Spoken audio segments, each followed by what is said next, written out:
welcome to Outside the Box. Oh, there's your phone. I can hear you, Peter. Excellent. Oh, yeah, you know, the timing is always perfect. And I know who it is, my buddy Gabe, but yeah, I'll have to catch him on the rebound. No worries. Well, welcome to Outside the Box. Again, another special edition for those of you out there, and hopefully we yeah, well, I guess he ain't going to let me by. Give me a second, brother. Yeah, go ahead. Go ahead.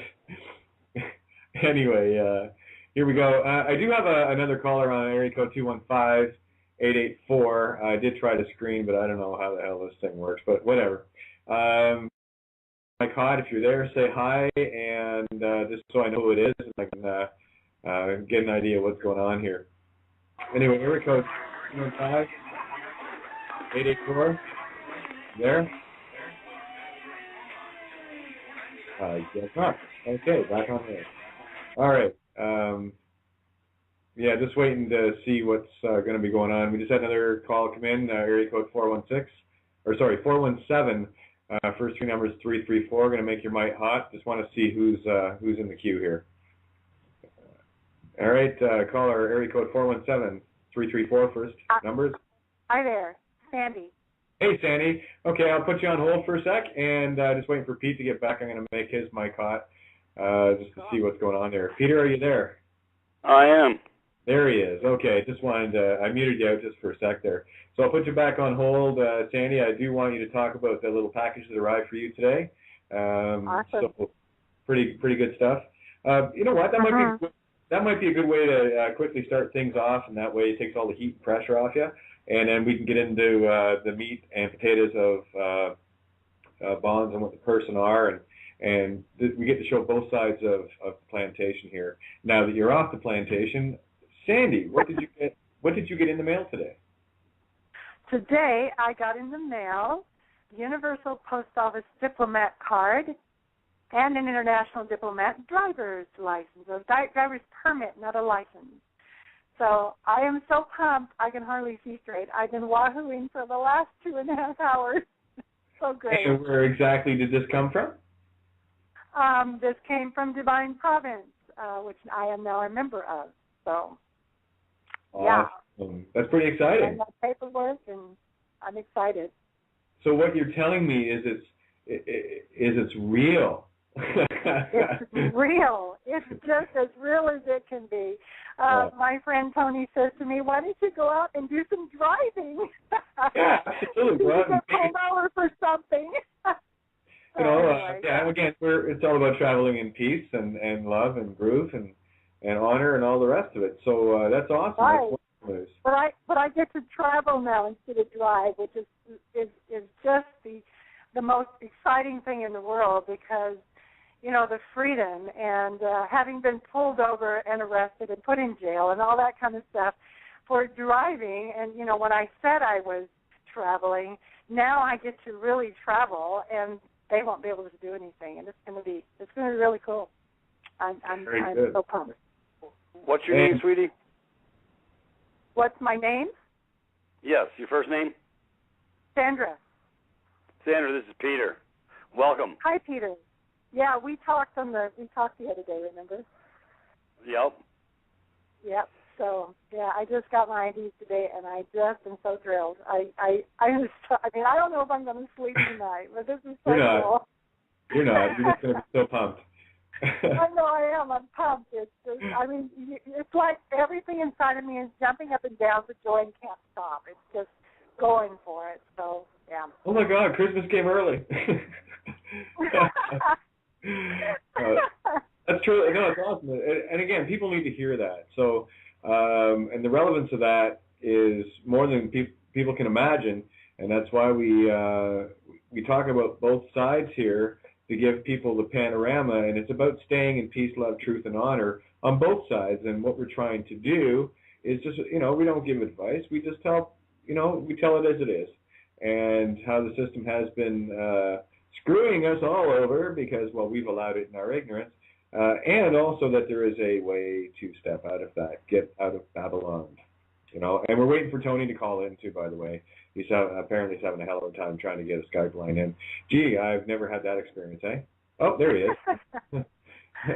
Speak of the angel. Okay. There he All is. good. Well, all right.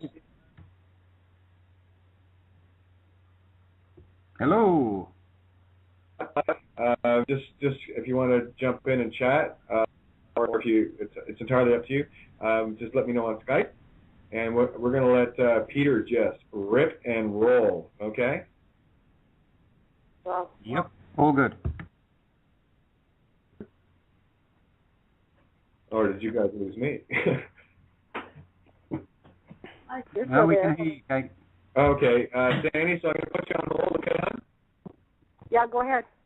Okay, and if you need anything or you want to jump in, just let me know on Skype, or if you want to stay on the call, that's great. If not, you can, you know where we are on the air. You can always Skype me anyway. Awesome. You have direct. Okay, I'll put you on hold here. Yep. Okay. All right, love you, baby. That's awesome. Awesome. All right, Peter. Let her rip, my friend. It's going to get interesting. Yeah. Where do you want to start? At the beginning, I guess. Well, I guess just close out on our bond issue because that was an excellent show. Matter of fact, I need to get a copy of that show. I think I saved it into my favorites somewhere. I need to post that over on suijuris.me for everybody's consumption because that was, folks, we're literally pulling back the layers of the onion very aggressively, very quickly, and very effectively. These are all the things you're never supposed to know. Inquiring minds want to know, and they don't want you to be an inquiring mind. They want you to go to sleep. So, you know what? This is the wake-up call. This is beautiful. Yeah, it is. And that was the Friday night show. I'll make sure you get the link. I've already downloaded the show as well. So if you have any issues there, I will get the show to you. No problem. Yeah, Kate, they're still screwing with your line. I guess it's going to be the Peter and Tony show. That's good tonight, and the most important thing is you're going to be heard. Yep. It looks like they're blotting you out all over the place. Anyways, tonight's a little bit different. We're not going to cover any Bond stuff tonight. We're just going to go into a real, I really like the vernacular, like you say, the ethereal, Kate, on words, WHIRREDS, as you put it, words, because they catch everybody in the spell. Everybody keeps using things that cause them deleterious effects on their well-being because they don't know that they use beautiful wordsmithing, I call it, where you think it's a common word and using it in a common context, they take it and place it into a legal context as so to assess you and bring you into the game, so to speak, because you didn't know how you were operating. So tonight's going to be, we're just going to cover one word or two words, and it'll be the word person and the word citizen, because it seems like everybody wants to use those in their vernacular in all these private groups and stuff like that, and these patriot groups, and I'm fixing to rip the curtain back on a whole different level on the vernacular of using the word citizen and using the word persons. Matter of fact, in all 50 states, go ahead and feel free, look up the word person and see what you find. It's under their definitions page, which applies to 14th Amendment citizens. That's not where you want to be. That is literally a slave moniker, a control mechanism, and they never told you that the word person encumbers you. They can only attach to a person. They can't attach and deal with commerce, intercourse, what they call, look up the word commerce, and it always says intercourse. Well, folks, there's a reason they keep saying intercourse under there, because everybody's getting a screw in here. Anyways, I didn't mean to offend anybody, but that's what it is. That's what commerce is. So these are some words. Since we're doing a word show tonight, we're going to be heard with the words. So what we're going to do is I posted at Sui Juris as well for multiple hundreds, as well as Kate, I gave you the PDF so that everybody can sort of follow the bouncing ball, because I really love doing follow the bouncing ball because it leaves no room for margin for error, no gray areas. We're getting specific, direct, and to the point, so nobody can say that, that guy just talking off the top of his head. He doesn't know. He doesn't have a clue. Well, I can verify everything because I'm the wordsmith, folks, because that's what I do. I educate myself and I dig into terminology and what those words mean and how they apply. Well, in their vernacular, they apply to have deleterious effects on those who use those words, such as like sovereign, citizen, tied into the same oxymoron. That's not a good thing, folks. It's time to shake that paradigm. You can't be a sovereign and a citizen in the same breath. It's sort of like a little pregnant in the same breath, or freedom in taxes in the same breath. So they're oxymorons. They're diversely opposite, and they never meet. So without further ado, I'm going to start off. I'm going to try and stay slow, folks, so that everybody can follow along, and then I'm going to take little short intervals when I want to interject so everybody gets the full gist of what I'm trying to bring across here. This is information. This is education. This is what this is all about. So as we move forward, you're going to get the big picture. Well, let's start off with the Informer. This is where I got this from. This guy put this out back in 1990. It's been out there for 22 years, folks, and we've been asleep for those 20 years. I'm guilty myself. When I read this for the first time, I said, this guy's lost his ever-loving mind. Well, he didn't, because it's totally 100% unequivocally applicable. So let's follow the bouncing ball, and we'll start at the beginning. The word person. This article is being presented by the Informer to all people who call themselves persons. When in a legal setting, the word person is not in legal terms or political terms what one wants to be. Also, as you will see, the term people in political terminology is very bad for ones who love freedom, such as in the phrase, we the people. This will quell and settle once and for all the arguments that are flying around about the terms citizen and person that never is settled. This will also upset people that use the term pro se or pro persona. There you go, pro persona, folks. Look that one up too. This is really good stuff. Persona, that's a false entity, an actor. It's not a man, a live flesh and blood individual. It's a actor. Anyways, this gentleman says he's rung the bell many times since 1990, and still people persist to their own detriment to use these terms and tacitly admit they are a person. This will undoubtedly set some gurus back a piece that preach citizenship of a state is what you want to be. It will also set back some gurus who preach 14th Amendment and that blacks were not persons until the 14th Amendment was conceived. The history here will show why their arguments are flawed. Of course, this will inflame those gurus to no end. But this is not directed to them, but to all you men and women, live flesh and blood beings out there that don't know what to call yourselves when addressing any government in any political and legal position.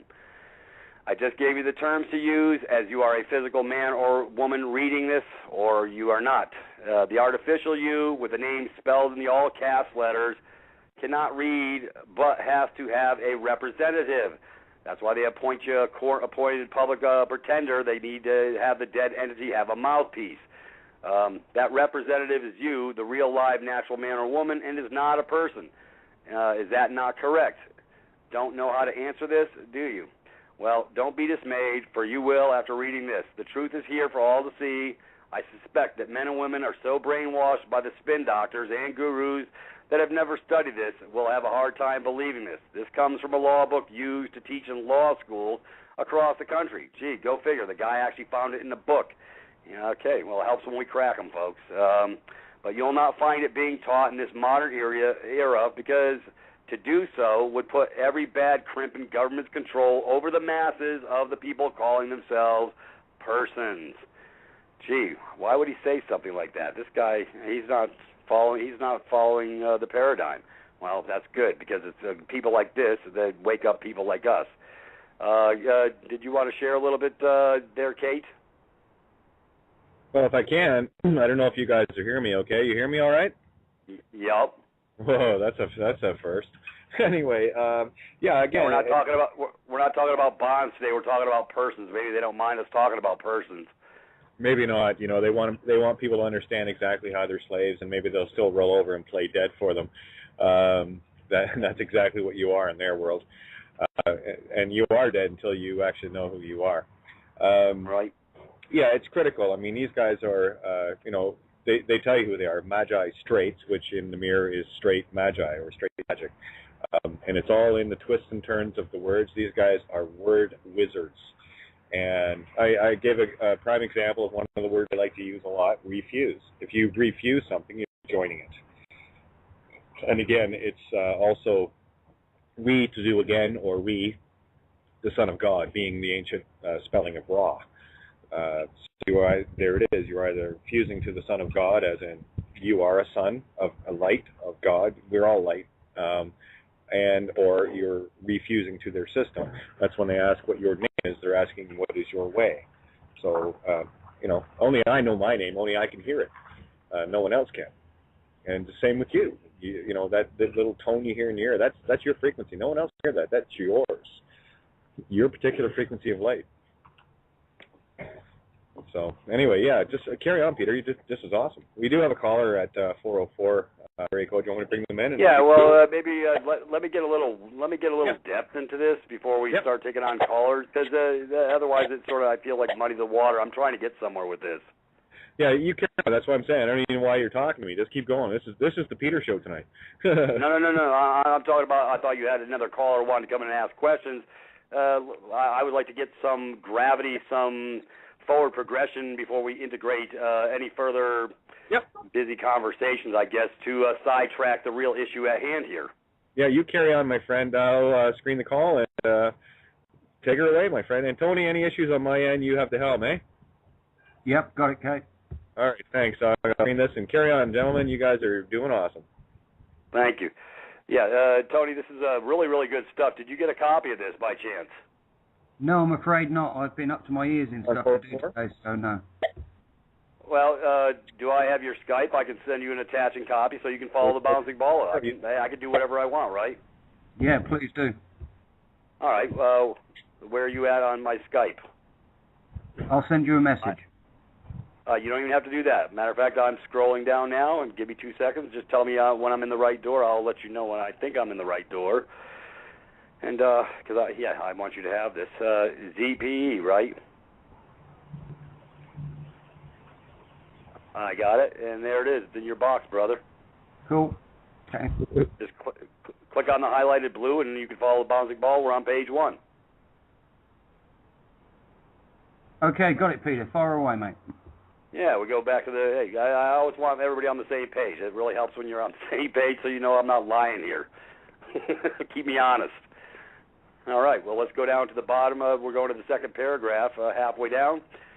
Anyways, do not think after reading this, though. You can go into any court, and they will say, gee, oh, my gosh, you are right. We have no control over you. Just the opposite will be true, and they can ask at least 3 questions that will stop you cold in your tracks, and they will walk all over you like flies on a cow patty because you will stammer and not be able to answer them. At that point, they will know that you don't know the correct argument, that you don't know who you are, and you lose. Bad case law will be set. The next man that comes in with the correct understanding will lose right off the bat because of the bad case law that you have set.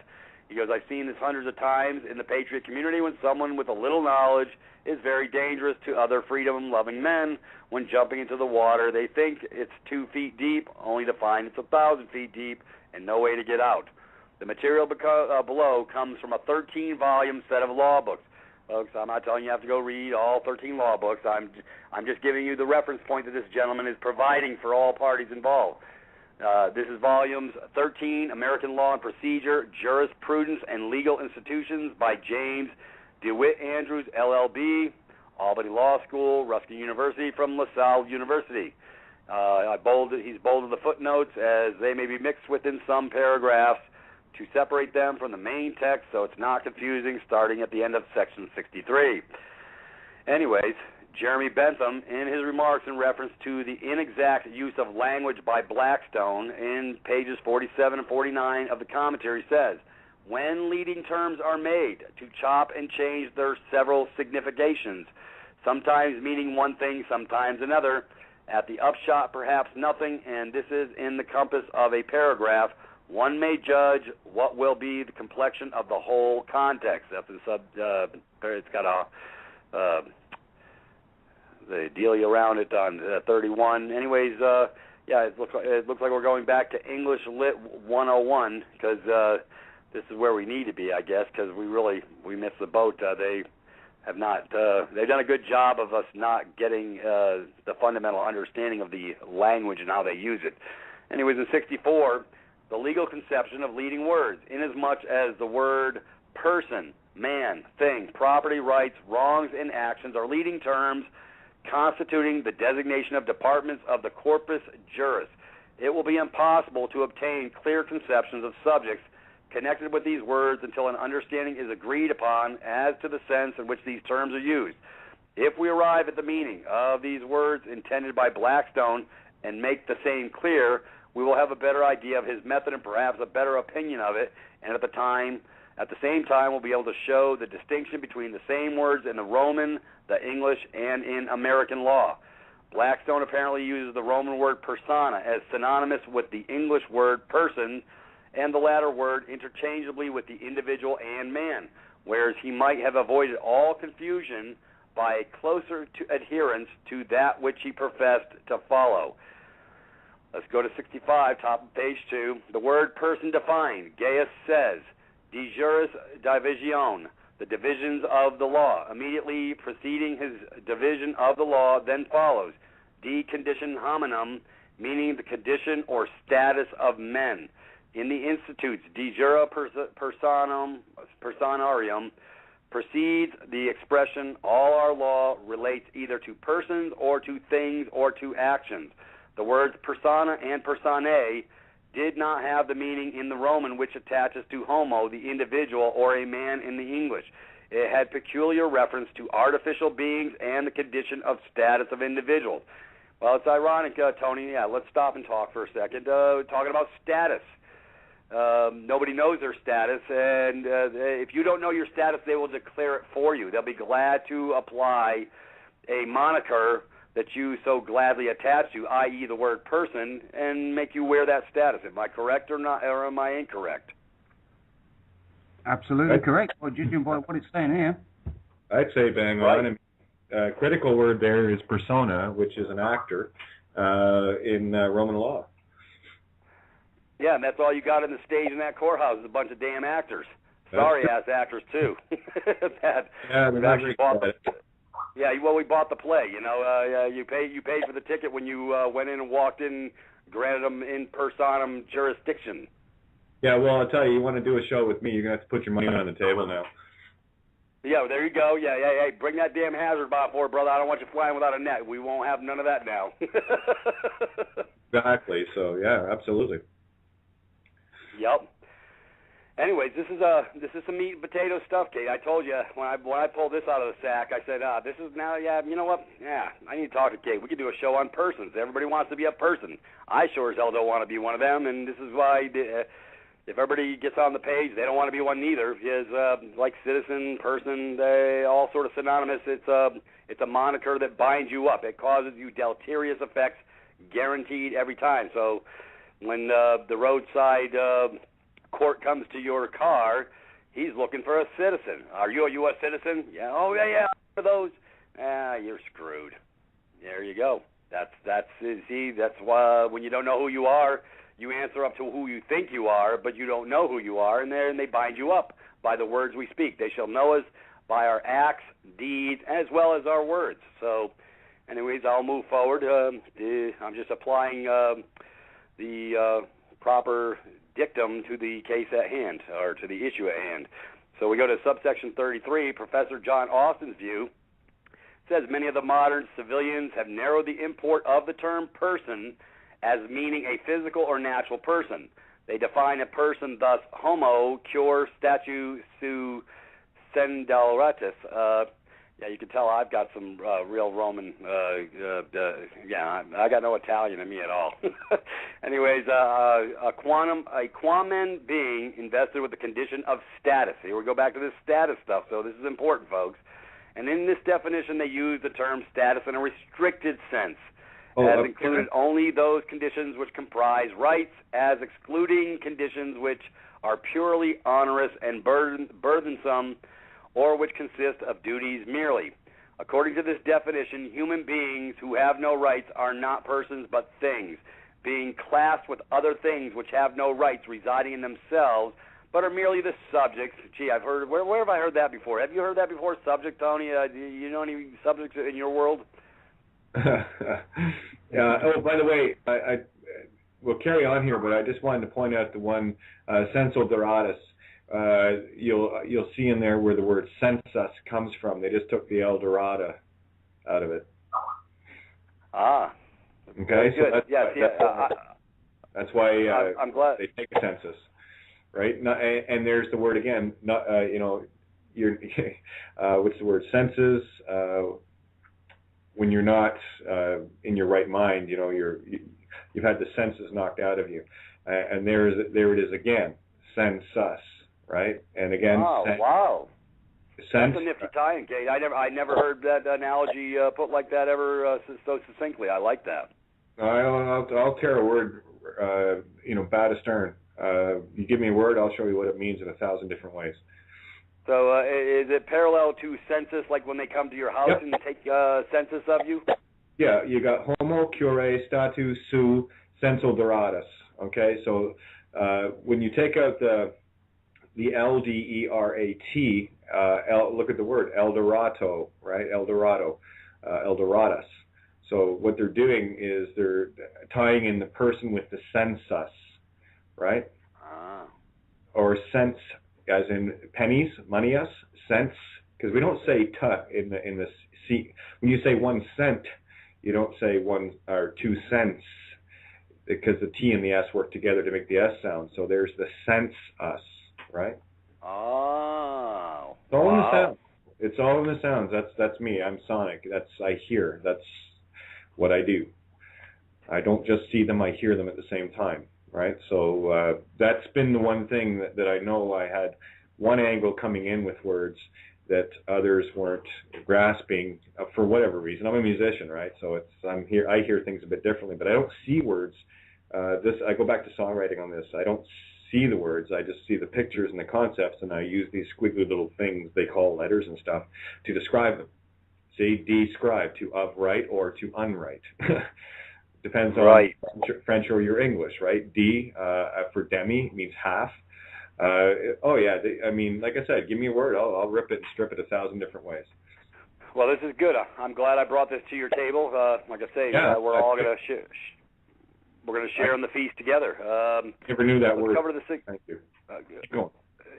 Okay, let's cover the next paragraph is the signification in our jurisprudence. The word person, in its primitive and natural sense, signifies the mask which actors who played dramatic pieces in Rome and Greece covered their heads. These pieces were played in public places and afterwards in such vast amphitheaters that it was impossible for a man to make himself heard by all the spectators. That's interesting. Recourse was had to art. The head of each actor was enveloped with a mask, the figure of which represented the part he was to play. It was so contrived that the opening for the emission of his voice made the sounds clearer and more resounding. Vox personabat. When the name persona was given to the instrument or mask, which facilitated the resounding of his voice, the name persona was afterwards applied to the part itself, which the actor had undertaken to play, because the face of the mask was adapted to the age and character of him who was considered as speaking, and sometimes it was his own portrait. It is in the last sense of personage, or the part of which an individual plays. That word persona is employed in jurisprudence in opposition to the word man, homo. When we speak of a person, we only consider the state of the man, the part he plays in society, abstractly, without considering the individual. That's beautiful. Yeah, can I break down the word homo for you? Yeah, go ahead. Okay, again, lowercase are the letters with all the creation power. That's why when you say, when someone asks me, how do I, quote, spell, unquote, my name, well, I say it's Kateofgaia, no capitals, because there is no capital, no money in my name. Now, the word homo, when you look at the lowercase h, with the capital H as the symbolic, what you have is the bridge, rainbow bridge joining the pillars of Hercules. The pillars of the left and right. That's what the sign means. And the letter H is actually the Holy Trinity of left and right combined into one. So we have H as a Holy Trinity. You have the O, which is creation. The M is the representative of the as above and creation. So the as above is surrounded. You can look at the H in the same way that you can look at the Latin word se, S-E, which means himself, herself, itself. You look it up, guys. You look it up in the Latin translator. You put in S-E, the two letters S-E, in a Latin translator, Latin to English, and it will come up himself, herself, itself. All three in one. Kidding. Okay. Okay, So I'm getting me, sweetheart. I'm getting me an English. I'm getting me an English lesson here tonight. Well, this is where I hang out. This is my turf, pal. I think I brought in the right topic. At least I have a master on the job to help me interpret it for myself, because I was sometimes asleep in class, you know. So I'm awake now. We're all masters. We are all merchants of law. Ye are gods on earth. So let's, this is going to help a lot of people. Yep. Well, let's follow through. The word homo corresponds to the English word man, and as the Romans expressed okay, you there, Peter? Homo. Huh? Yeah, he's there. What's up, Tony? Oh, we lost Tony there. 1 sec. Yeah, I was just speaking. I don't know. Oh, Tony's still on the line. Where are you, Tony? If you're talking, we can't hear you. Oh, we just lost Tony. All right, wait for him to get in. I've got, that's one of the reasons why I can't watch the chat as much as I want, because I'm constantly looking at the board to see who's going to drop in and drop out. Unbelievable. Anyway, so carry on, and I'll grab Tony when he gets back in. Cool. I'll move forward. Okay, so we go into unus homo systemet plurus personas, i.e. one man has many persons or sustains many status or many different conditions. Austin Jura 362 says the term person has two meanings, which must be carefully distinguished. It denotes a man or a human being, or it signifies some condition borne by a man. 35, see Harvard Law Reviews 101. A person as meaning a man is one or individual, but a single or individual person, meaning a man, may sustain a number of persons, meaning conditions or status. Anyways, notice this meaning is not so broad as that given by Ortolan. It does not include artificial persons. Again, he says, as throwing light on the celebrated distinction between jus rerum and its jus personam phrases, which have been translated so absurdly by Blackstone and others, rights of persons and rights of things, juris personarium, did not mean law of persons or rights of persons, but law of status or a condition. A person is here not a physical or individual person, but the status of a condition which he is invested. It is remarkable confirmation of this that Gaius, in the margin purported to give the title of heading of this part of the law, has entitled it this, De Conditio Hominum, and Theophilus, in translating the Institutes of Justinian from Latin into Greek, has translated just personarium, diviso personarium, understanding evidently by persona, not an individual or physical man, but the status, condition, or a physical character borne by physical persons. This distinctly shows the meanings of the phrase just personarium, which has been involved in impenetrable obscurity by Blackstones and Hale. The law of persons is the law of status or condition. The law of things is the law of rights and obligations considered in a general manner, or as distinguished from these peculiar collections of rights and obligations which are styled conditions and considered apart.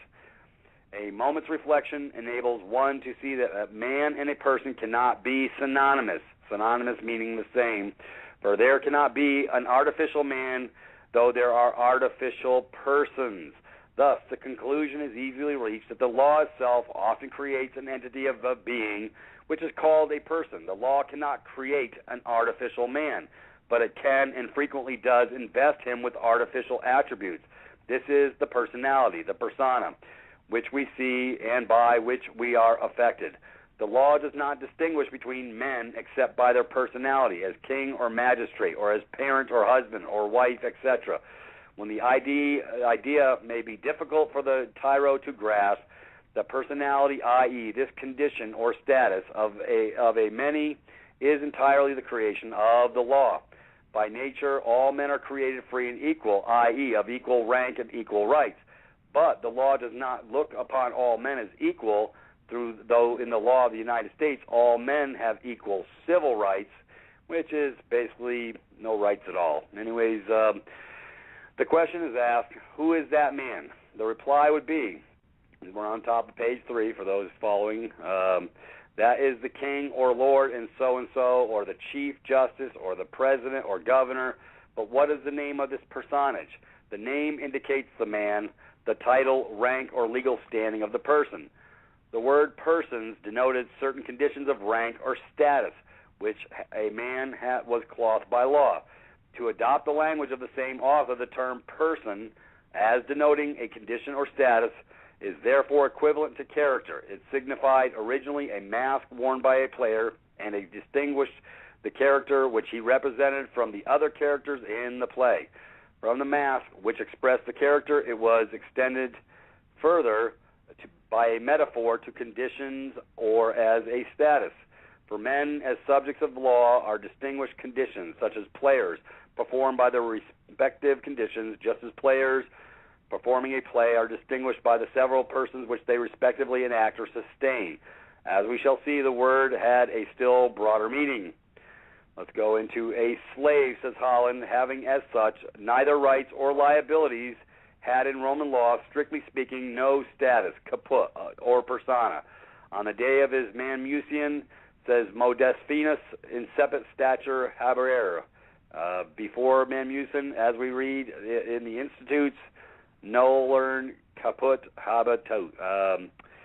Anyways, the following is the explanation given by Mr. Sanders in Ms. Translation of the Institutes. The word persona held in the usage of the Roman law a different meaning from which we ordinarily attach the word person. Whoever or whatever was capable of having and being subject to rights was a person. All men possessing a reasonable will would naturally be personae, but not all those who were physically speaking men were personae. Slaves, for instance, were not in a position to exercise their reason and will and the law, therefore refused to treat them as personae. On the other hand, many personae had no physical existence. The law clothed certain abstract conceptions with an existence. Sort of like all the corporations, folks. They have their abstract conceptions in your mind. They're not persons, but they operate as persons under the corporate umbrella. Anyways, and attached to them the capability of having and being subject to rights. The law, for instance, spoke of the state as a persona. It was treated as being capable of having the rights and being. You got 39C ex parte Virginia, 100 U.S. 368. 40 Hale nowhere speaks of status, but uses the term character or capacity. See note 60 below. Subject to them. These rights really belong to the men who composed the state, and they flowed from the Constitution and position of associated individuals. But in the theory and language of law, the rights of the whole community were referred to the state. Yeah, probably because about the us state.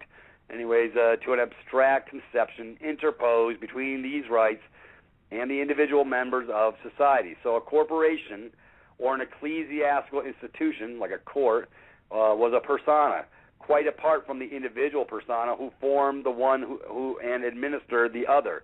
Even the riscus of the imperial treasury, as being the symbol of the abstract conception of the emperor's claims, was spoken of as a personae. The technical term of the position of an individual regarded as a legal person was status. This is getting more interesting as we go. Anyways, Ortolan's explanation of personality, the substance of the above was undoubtedly taken from Ortolan's treatment of the subject as given in his history of the Roman law, which is submitted being because it is clear and concise. The word person, persona, does not, in the language of the law, as an ordinary language, designate the physical man. This word in law has two exceptions. In the first, it is every being considered as capable of having or owing rights, of being the active or passive subjects of rights. We say every being, for men are not alone, comprised therein. In fact, law, by its power of abstraction, creates persons, as we shall see that it creates things. We do not exist in nature. Thus it erects into persons the state, cities, communities, charitable or other institutions, even purely material objects, such as the fiscus or inheritance in abeyance, because it makes of them beings capable of having or owing rights. In the inverse sense, every man in Roman law is not a person. For example, slaves were considered as the property of the master, especially under the rigorous system of primitive legislation, because they are the object and not the subject of law. This, however, did not prevent the Romans from including them in another sense in the class of persons. We shall therefore have to discriminate. Jump in on there, Peter? Yeah, go ahead. Yeah. Look at the word fiscus, right? We've all heard about fiscal, right? Right. Fiscal year 1990 or whatever. Right, the fiscal year. Fisc all or fisc us. It's the same word, and it's saying the same thing. It's all about money. All right? And again, what I should do is start cracking a lot of these words apart to show people a whole lot deeper into them. Bottom line here is, guys, you're who wrote this? They're nailing it shut. That's Kay, I read this like 7-8 years ago, and I knew the guy was dead nuts right then. You know how, like I say, when your eyes are open, you really see the truth for what it is, and that's when I saw this. But trying to explain it to people, they just look at you like you're a man from Mars. So, but you know what? I guarantee you, everybody's going to start taking a look at their vernacular a whole different way when they start getting their minds right on these issues that we deal with. Like I say, all these sovereign groups calling themselves sovereigns, all of them calling them citizens, and using these vernacular. You are assassinating your own soul, folks, when you take on these terms, these words. They have deleterious effects on you as a man. So to claim them in lieu of ignorance, it will bind you up, and that's what they want, is to have you bind it up. They don't want you having an English class on Dadgum and Talk with 20,000 people listening, because then everybody gets the big picture. We'll have none of that. They don't teach this in school, folks. Yeah, silence is golden. Silence is golden. The golden. Yeah, they teach the golden rule. Yeah, don't ask questions. You got it. No, this is nail gunning it shut. I'm loving this. I thought you'd like this. I got a pile right more behind this. If we can go, I can take this sucker down to the deep end of the pond all day. Wait till Wednesday. We'll get on that at the end of the call in a little bit. I know where I want to go on Wednesday, because we're really going to have some fun on Wednesday. Well, we got two shows on Wednesday, and I might as well promo that now. I do a morning show in Eastern Standard Time, 11. Yeah, they just cut you off again, Kate. They love you so much. Yeah, okay, they uncut you. Okay, awakeradio.co.uk. That's 11 a.m. to 1 p.m. Eastern Standard, which is 4 p.m. to 6 p.m. Greenwich Mean Time. Did I cut you off, Pete? Oh, then they cut me off. So it's closer now. Yeah, unbelievable. They just love cutting me off. Don't want to promo this, right? awakeradio.co.uk. Wednesdays from 11 a.m. Hey, Kate, I heard it, so they'll hear it, so it's all good. You didn't get whacked out of the loop there. Excellent. So carry on. We'll talk about that. We've got 4 hours on Wednesday to talk about this, so screw them, right? oh, yeah. Well, it won't be words, bro. It'll be the Kaffir accounts. I want to talk about I could do 4 hours on Kaffirs. Yeah, we're gonna do it, and we're gonna take this to a whole new level of fun. Yeah, well, they want us to share with each other. I mean, I can't understand why they wouldn't. They wouldn't be ripping us off or trying to do anything underhanded or dastardly or, anything that would have deleterious effects against us, would they? I mean, am I naive? I guess so. Anyways, I'm being facetious as usual. Anyway, let's move forward. Go ahead. Yeah, well, I can get facetious real quick. Anyways, but as we are moving forward, folks, the word person, persona, does not in the language of the law, as an ordinary language, designate the physical man. This word in law has two exceptions. In the first, it is every being considered as capable of having or owning rights. I think we did this already. Anyways, We say every being, for men are not alone, comprised therein, in fact, law by its power of okay, yes, I know I covered that. All right, let's, folks, I'm losing myself. Hey, it's all good. Anyways, let's move down to the bottom of the page. It says, we say every being, for men are not alone, comprised therein. In fact, law by its power of abstraction creates persons, as we shall see. Okay, and we did cover that under the Roman law. We shall therefore have to discriminate between and study the two classes of persons, physical or natural persons, for which we find no distinctive denomination in Roman jurisprudence except the expressions taken from Eulipian singularis persona, that is to say, the man person and abstract persons which are fictitious. Where have I read that before? And which have no existence except in law. They're created, corporate fiction, legalistic. Everything's legal land in the corporation, folks. It's not lawful. They call it legal. They can legally rob you, plunder your ship, take the prize, and have a field day because you gave it over to them as a 14th Amendment citizen, and you registered everything with them. Thereby, you didn't want it no more, so they said, hey, they'll be glad to use it on your behalf. They didn't tell you, they never would have told you didn't have to, but then that would have exposed the truth, and nobody would have signed up for the game. Anyways, so we move on, and that is to say, there are those who are purely legal conceptions of creations, just like it said. In another sense, very frequently employed, the word person designates each character man is called upon to play on the judicial stage. That is to say, each quality which gives him certain rights or obtain certain obligations. For instance, the person of 43 slaves were not persons in the United States until after the abolition of slavery. However, Ortolan's history of the Roman law is among the best. It is unfortunately not easily obtained. Father of a son as a subject to his father, or husband or guardian. In this sense, the same man can have several personae for the same time. The last two paragraphs embrace all that Austin gives us in the quotation given above. From what we have seen, the following conclusion may be drawn. The words persona and status were not synonymous, though very nearly so. The word person had two meanings. First, every being, artificial or natural, capable of having or owing rights. Second, the characters, capabilities, qualities, or positions which the law ascribed to certain men as individuals, that is, rank, condition, capacity, status. We always come back to this status thing, and I know why. I'm belaboring it because there's a reason, folks. The technical term for the second meaning, namely the position, quality, character which a man bears, is status. Status is not so broad as person, but always related to physical men. A slave had no rights, no rank, no standing, no capacity, and consequently no status. This applies, of course, only to the early days of Roman law, for subsequently slaves were given a standing as men.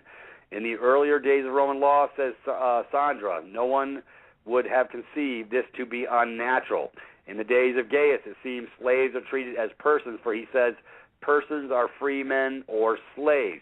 In England, all men were persons and were divided into certain classes or rank by virtue of which they had a special character, capacities, rights, privileges, and immunities. For instance, the right of magistracies as king, as lord.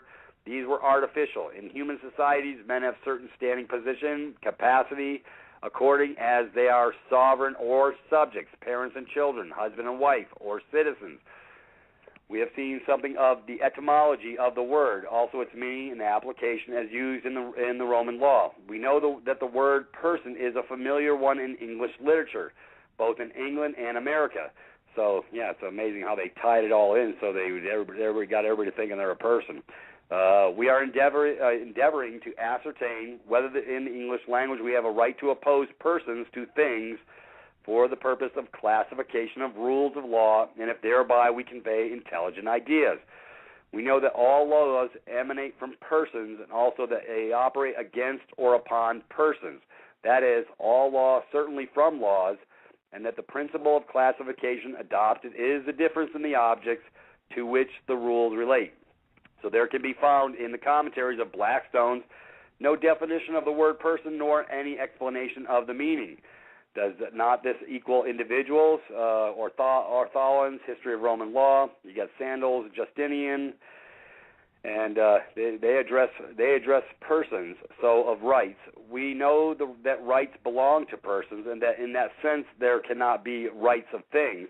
It should be borne in mind that we are endeavoring to classify the body of laws and not the rights, which are intended to be ascribed to the word person, and the word is there used indiscriminately in the popular and legal sense. So we interchangeably in our vernacular we use in America and in England. Yeah, everybody using person, but you get in a legal sense, you get in that court. That word person is not what you want to be, folks. This is why we're all so confused, because we use it we're using it in common language. They use it in a legal sense, which binds you up. So nobody told you that's how the game was working. So it's very easily to be duped into what they've been doing to us here. So now this gives you a little bit more sense of how they came across with this and finding a common word used by everybody, except it has distinctly different meanings based upon whether it's used in a legal sense or in a common sense. Common sense. Where did I get that? Anyways, let's move. Hey, Peter, just give people another tie-in there. They do this in the same way that they took their creation called Christianity, the literal translations of a mystical book, and they used all of the pagan dates that were familiar with everybody, and they just painted them over with, Christmas, December 25th, right, which is the birth of the sun, which is the actual rebirth of the sun, the one in the sky, after the winter solstice of 3 days being in the tomb, i.e. it stops on the horizon for 3 days and it starts to go back towards summer. The days start getting longer again. It's all about trying to get people we're creatures of habit. And once we can establish the habits, or they can see that we've established habits, that's when they jump all over it, and we get trapped with that. That's why planning or living in the past and having habits is a perfect means of control. And we all have the habit. You know this, Peter. We all do. We use the word person all the time. Right. And if you're ever talking to one of these, magi straights or cops or whatever, they've got a very particular, meaning for that word. And don't kid yourself, there is a low level with the street level cops and what have you of how to entrap. They cannot do anything until you relinquish a name, and they're going to use stupid little words. I mean, they're trained to. And as soon as you use the words they're looking for, they will. And I mean, I had the instance where I was asked after I was kidnapped the second time from my house by probably no less than 15 cops, the female police officer who was trying vehemently to grow a penis based on her attitude. She said, "Do you want to see an attorney or a lawyer or whatever?" And I said, "Not a chance." "So you refuse to see a lawyer?" I said, "No, I won't. I don't I know what the word refuse means, and no. Oh, so you're refusing?" And again, it was just they're so programmed, and it's so easy once you get this ego program going, especially with those. And they blocked you. Here we go again, round two. And of course, they're dogs that are chasing cars down the street. I mean, I can see the eyes above, so below in their training. And I know I've got Jim listening, and I know that Gabby's going to be far better trained and more loving than any of these, and she certainly won't be chasing cars, So anyway, it's just, I find it if it wasn't so sad, I would find it laughable, So I see both sides of it. And again, you're right, Peter. It's all about slipping in that the common usage. And getting people to think it means one thing when actually the trickery is they know it means right. They're the masters of deception. They've been doing this persona crap. They try to make you think it's they sold me on the crap, brother. I did 10 years in the military. I thought I was buying an ideology. I bought a false paradigm. Who would have thought? that I would do 10 years in and then figure it out after the fact. And I'm not anti-military. I love my America. What I don't like is they use trickery to suck us all in, to abuse us and rob our estates since the inception of our birth. That's not a good thing. That's called, in my eyes, fraud vitiates all contract. However, based upon all the adhesion contracts everybody stepped into, they said, well, you claim to be a U.S. citizen when you file that dadgum DMV report or that DMV application, and you claim to be because you're supposed to read stuff, folks. We stopped reading. That's the problem. We got real busy and we just stopped reading. We stopped educating ourselves and understanding the wordsmithing going on all around us. It's really all about the words. And when you understand what these words mean, you get it. Like I say, you can go down to the DMV. If you don't, just go read the dadgum DMV the application that says you're a vessel in commerce. You can't make this stuff up, but you can't get a copy of it anywhere on the internet. Hey, Peter, I got a suggestion for those that if you're dealing with a contract. The easiest way to lift anything that's on the paper off the paper using their legal tactics is any contract you get, and if you must sign something, put a box around your name. It lifts it off the page. And if you're dealing with a government contract, what I would suggest you do is draw a big box around all the words on the page. It lifts it off. We've actually got a question here, guys. Yeah, go ahead, Tony. It's from Ekaterina. Okay. Yeah, from the context of the preamble, wouldn't one conclude that it was the laws of the U.S. that do not apply to the people? The people, as ordinaries and establishers of the country, are sovereigns of the country, therefore may not be involuntarily subjected to the laws of the U.S. Correct? 100% incorrect, and she hasn't been to the Informer website any time in her last pass, I'm sure. I'll be glad to get her. Let me jump on this first. I mean, anytime you're trying to talk about laws of the U.S. or laws of the U.K., it doesn't matter. They're all the same. Every law that was created through the Law Society, i.e., any member of the bar. And again, we can scream and shout as much as we want in terms of their legalese speak, but you're not going to get away from it until you know who you are, and you cannot speak their language. All you can do is call their bluff. Is that fair? Yep. And then everybody brings up the Constitution. I want to know how many people out there were a party to it and signed that thing. I know I didn't. Oh, I'm not old enough. I wasn't there. I'm close, but I wasn't there. And again, that's a perfect example. If you didn't sign it, how the hell can you claim to have where it has anything to do with you? You didn't put your name to it. Right. They were making it applicable to all the 50 states as another corporate entity, but nobody was paying attention. Take a look at the word republic, folks. Come on, it's time to snap out of it. R-E-public.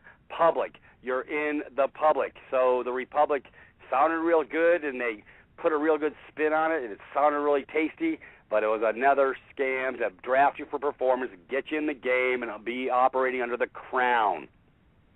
And I don't mean the Queen's crown. I mean the financial crown. These are the things that our brothers and sisters didn't get in history class. So I have a plethora of verifiable, undeniable information I can share with anybody who wants to learn. I'm not being condescending. I'm sharing with you straight up. You want the truth? I'll give it to you with both barrels. If you got the chutzpah to get more than a paragraph down the page, what I'm finding is the attention span of my brothers and sisters are that of very short-lived. So they get a page and then they stop. So it requires a lot more reading than just a page, folks. When I read, I don't care if it's 150 pages. I'm going to go till I get to the end because I got to know the truth. That's all I'm about. And I know those freedom-loving folks that are on this show, that's what I would hope that's what you're about too, and that's how you get free. You got to dig in. I can't carry your water. You got to read what I'm reading. And just to let everyone know, this document will be on the loveovermind.wordpress.com site, and as well as on Bond. that. And they cut you off. It'll also be on sueychurch.me. And they cut you off again. What are the odds? This document, I just reposted the link for people. Those that want it, it will be on my blog, and it will be on sueyjuris.me, Peter's website, and it will be on Tony's blog, bondremedy.wordpress.com, and of course on mine, loveovermind.wordpress.com. It's all there on the court remedy pages, guys, so no excuses. It's all there. Well, yeah, I'd just like to cover just for a minute before getting back into the document. Like I say, this is why it's so imperative that everybody take up their ability, their capacity to move forward, because until you change what's between the ears, it's these false paradigms that you're grabbing and grasping upon, and I see it every day. Everywhere I go, I read the words. I actually see what they're saying, and I see everybody using the vernacular of citizen. I see everybody using the vernacular of sovereign. Well, these days it's dangerous to be claiming to be a sovereign because what they do is they cast you with one fell swoop of the brush into a sovereign citizen. Oh, you must be one of those. And now they're gunning for them as belligerents to the state, and they're NDAing them and stuff like that. So, you know, folks, it's imperative that you understand why to use a word or not use a word, because they will know you by your words. They will know you by your acts and deeds. So unless you change the paradigm, what's in between the ears, you're going to continue to use these verbiages and this vernacular that's going to cause you deleterious effects upon the rest of your life. And it doesn't have to. It's a simple switch of just opening your eyes a little, educating yourself, and actually reading something of substance that's not BS. Everything else, you know, like I say, folks, I cut through the wheat and the chaff. I go for the meat and potatoes. I don't mess with BS. I don't get busy with the smoke and mirrors. I'm just looking for the truth, and I will cull through all the crap to get to the truth. And that's what y'all need to be doing, too, because I don't take nobody's word for nothing. I don't believe anybody on anything. You know why? Because that's how I educated myself. That's how I dug in. That's how I got this. I'm not smarter than anybody else out there. We all have the same ability. We all have capacity. We just got to grab the reins and move forward with it because, you know, like I said,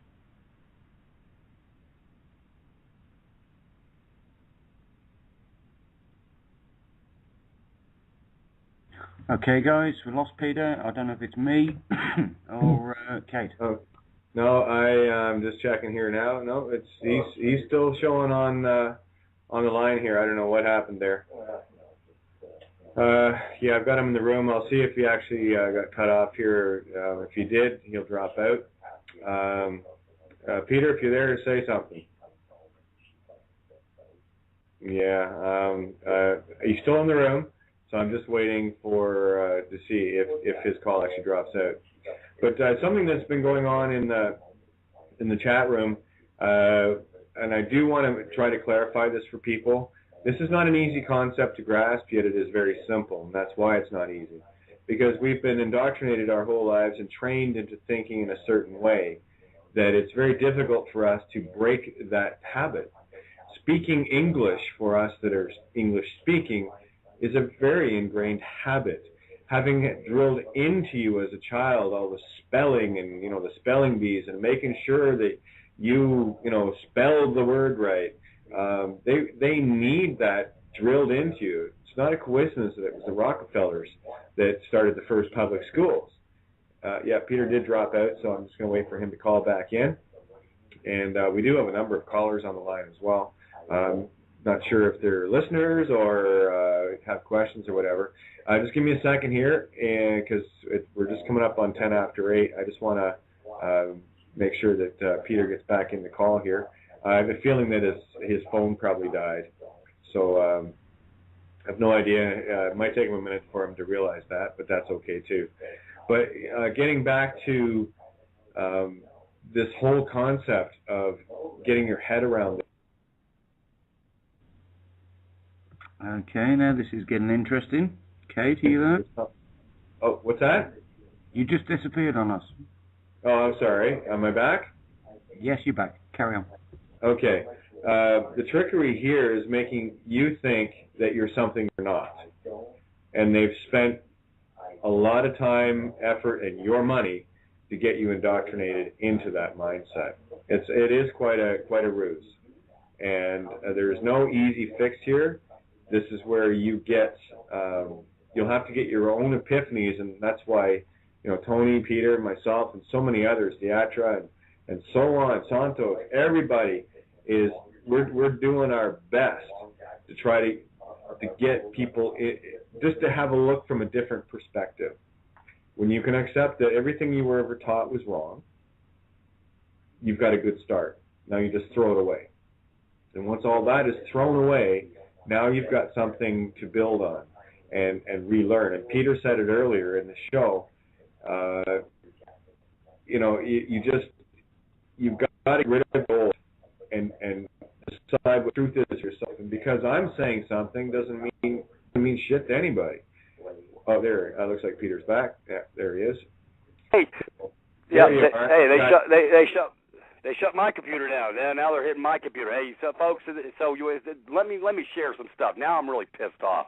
Yeah, you start whacking my computer. You want to piss me off? Okay, now I'm going to start on a diatribe of you scum-sucking, bottom-feeding pieces of crap.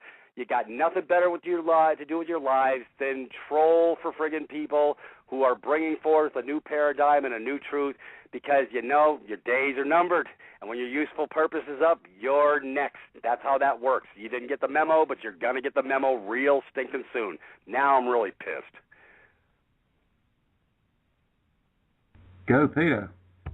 I thought I got cut off again. No. You got to love it. See, this is what I'm saying. There's no honor in the public. There's no honor with these clowns, and that's what they are. They're worthless clowns. I mean, you know what? They think they're doing something good. You know what? They're the most despicable, underhanded pieces of crap, and they don't even believe. They shouldn't even be above ground breathing my airspace. Good thing I'm not pissed off. Yeah. No, I mean, to listen to Santos, I love the way Santos describes it when he gets going, and you guys say it perfectly. Like Santos was saying about the Cardinals last night. I'm not talking a baseball team here, guys. Right. And those red-robed, Satan-worshipping programmed robots that are high lords of dark magic.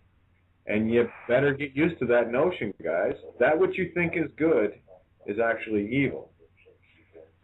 We've been trained, to respect the police and obey them and obey politicians and obey the church and all the rest of it. And these are the very people that have been screwing us.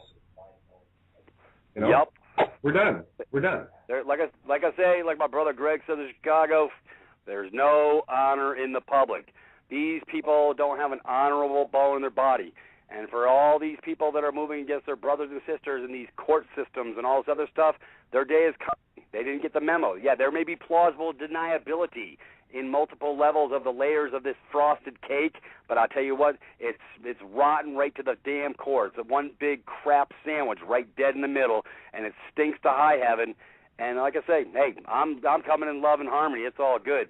Keep beating my doors down. It's all good. You know what? We could crank it up a notch because you know what? There's plenty of games in town to broach this information on. You know what? They think, what the hell? Hey, the military trained me real well.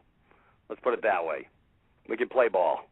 And I'm not talking about fighting physically. I'm talking about systems of down, systems of analyzing, systems of penetrating through the chinks in the armor, how to breach the castle. And I'm not talking anything of war. I'm talking about psychology. I'm talking about what's in between the ears. I know how to put it I can put it out in 2 seconds on multiple levels. Well, yeah, you really pissed me off now because we're gonna go to Caffertown here for about the next 2 weeks because I'm really pissed. Well, that's good.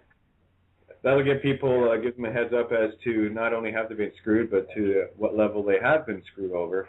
And it's incredible. One of the comments that I do want to, I'm staying close tabs on the chat room.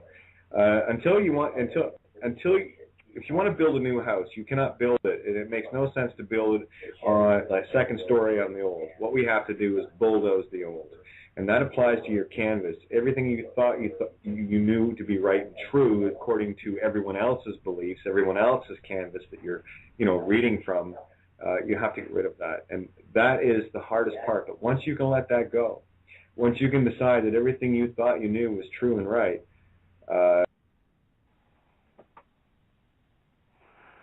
and they cut Kate off again. Yeah, well, of course, truth has that effect. Until you can you know what? Go ahead. Hey, go ahead. I don't even. We don't even have to cover the word person anymore. Everybody got the freaking memo. It's in a PDF form. Everybody can read it for themselves. I was just playing follow the bouncing ball because that's what I do.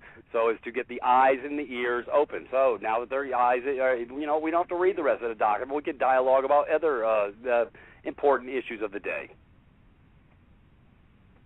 Agreed. Let's just carry on. Let's hit the cappers and get out of the park. Oh, hey, listen, do you want, I'm just going to check in the room real quick because I've got 3 callers here. I'd like to see if they want to ask any questions. Sure.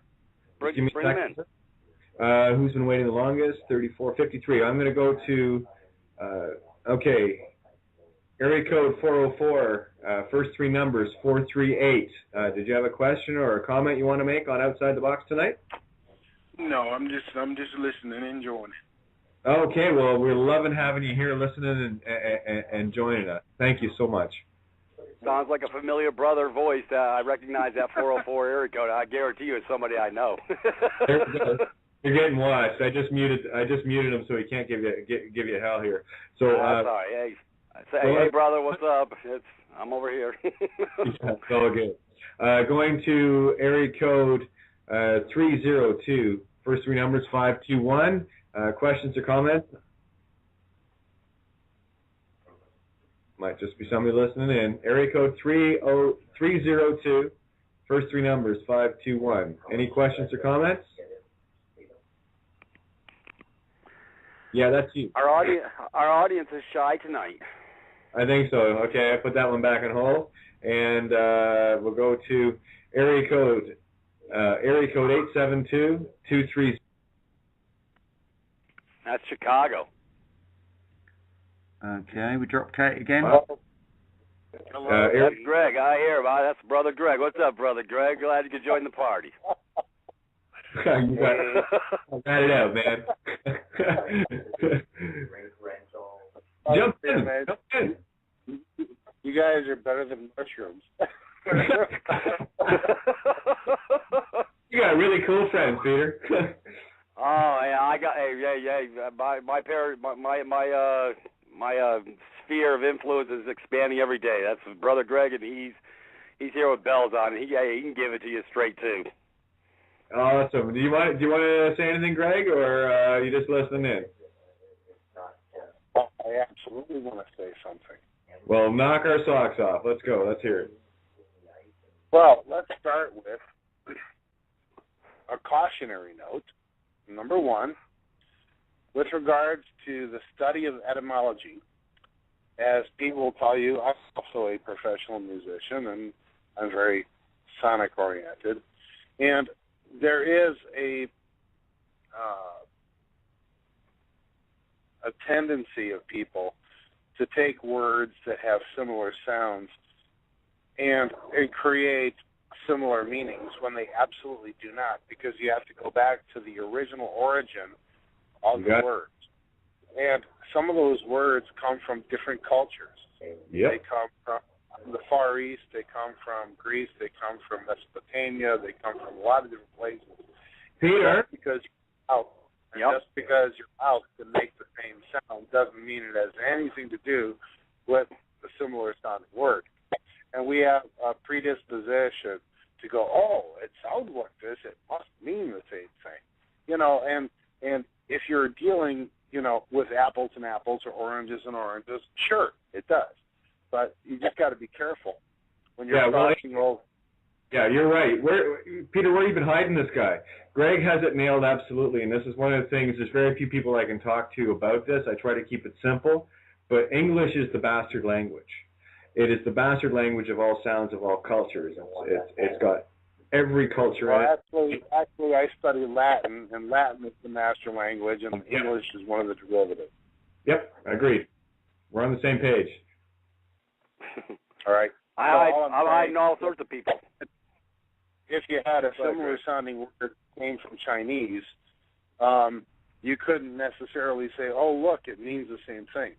Now, if you go back far enough in the history of man, you can find a remarkable sonogram of similarities, like in the most important words, like mother, father, water, air, fire. If you go back to the 6 fundamental words that apply to everybody on Earth, you can find parallels. But once the quote Babylon happened, with the separation of body, however that was, because not a lot of us have a really good recollection of how that happened, even though we were there. So many generations have happened since, our memory is kind of foggy. And so, if you go back and look through the etymology of all the different cultures, you'll find that the 6 or 7 keywords that apply to everybody actually still have cognates throughout all of mankind. But then once you get past that, it starts going all over the place. And that's human creativity. That's what we do. We always invent something new whenever we want to. So anyway, I don't want to belabor the aspect of etymology, but I just want to, just coach everybody to be very careful to not derive, answer from something that are not necessarily connected. Make sure you go back to the root words of everything and their origins, so you really know. All right. Exactly. I want to back Greg up on this too. One of the things that I had come across, epiphany-wise, was that every word, letter, symbol, shapes, and all the rest of it, it was all boiling back down to every word being a very simplistic, meaning the same thing, and it was a very limited group. So I'm 100% behind you on that comment, Greg. Thank you. We need to chat. And what you said with regards to European, Asian, Eurasian practices, in terms of the church adopting pagan rituals into their Roman culture, it's absolutely true. It's like habit. It's like if J. Walter Thompson and any other great advertising agency was working for the Roman Empire, they would have told them the same advice. If you think about it in today's culture, all right, your advertisers are like, why tell somebody that they need a square steering wheel? Let's use a round steering wheel. Okay, everybody's used to it. Exactly. Don't make them change. Don't make them change the way they work. Change the definition of it. Let's put buttons on the steering wheel. Let's not get rid of the steering wheel. Let's put control buttons on the steering wheel so that people are distracted drivers and they drive into, a brick wall because they're so busy trying to tune their radio with their steering wheel. Exactly. Again, you don't want to turn people 180 degrees. You just kind of want to nudge them degree by degree into how you think. It's like anyone that plays a card trick on you. Literally take a card trick and walk you down to you picking out the card. They already knew the card that they wanted you to have, and they make you think that you somehow magically picked it out. But they actually using technique. I saw this one guy doing some card tricks like that. It was amazing to watch this guy go. But it was all about mental conditioning and walking people down the garden path and just giving. Yeah, it's amazing. It's even on a card trick. In and out. The man doing the trick has your permission. Exactly. You give consent to the trickster to trick you. You got it. That's good. You're letting someone. Everything in life that is civil and nonviolent involves consent. Even jokes, even tricks. I mean, and when people start understanding the degree to which they give consent without even knowing it, they would be totally amazed. I mean, I've read Invisible Contracts by Mercier now 10 times, and I told Pete, I read it every year. for the next thing I'm going to learn from it. I can't from Mercier's Invisible Contracts. It is the most incredible insight into how the system works that anybody could possibly do. And, it's unfortunately, it's not filled with crazy sex scenes, and it doesn't have, dares, and it doesn't have sports. It's really vanilla, and it's really boring when it comes to, cultural excitement. But if you can actually just set aside one day every year to read George Mercier's Invisible Contracts, like on New Year's Eve or on your birthday or whatever day you want, and every day of your life, read this thing over and over again, I guarantee you will find something new in it every single year that you read it. And it will take you further and help you grow and understand how this entire game works. And God bless the man for taking the time to write it. Really. It's excellent stuff. I got it on my computer, of course. It's in my favorites. So I have a link here for anyone wanting Invisible Contracts by George Mercier. You can get it at www.constitution.org/Mercier. I can't wait until they declare George Mercier a terrorist. Yeah, right. I'm going to post a link in the chat room, so whoever's not in the chat room, oh well. What would be the next thing that I'd like to bring up?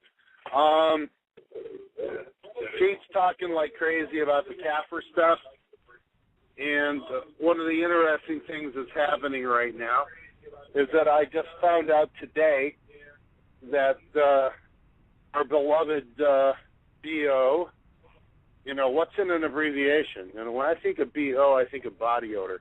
It also happens to be the initials of the current president. I'm not sure if that has any meaning, but it makes me laugh. Good observation. It works great. And I'm going to give Peter give him hell later for hiding you. You're the kind of being I like to talk to. I'm thinking I'm gonna send him a case of antiperspirant or something. Happy birthday, Mr. President. Here's a case of anti-VO. Perfect. Anyway. Yeah. He is going to be visiting two of my kids' college this week to do a speech and Q&A. And so I've already peppered my kids with a variety of questions that they might want to ask. Oh, you bad man, you. Yeah, you terrible. Don't you dare put your questions in your kids' mind. Yeah, that's not right. Free kids, so. I can't wait for their YouTubes on it, Right on. Right. Hey, do you want to? We got a half hour. The only reason I'm saying it, we got a little over half an hour here. Peter, start ripping into the Kaffirs. Some meat and potatoes for people on that regard. Actually, that was one of the questions that I told them to ask. Perfect.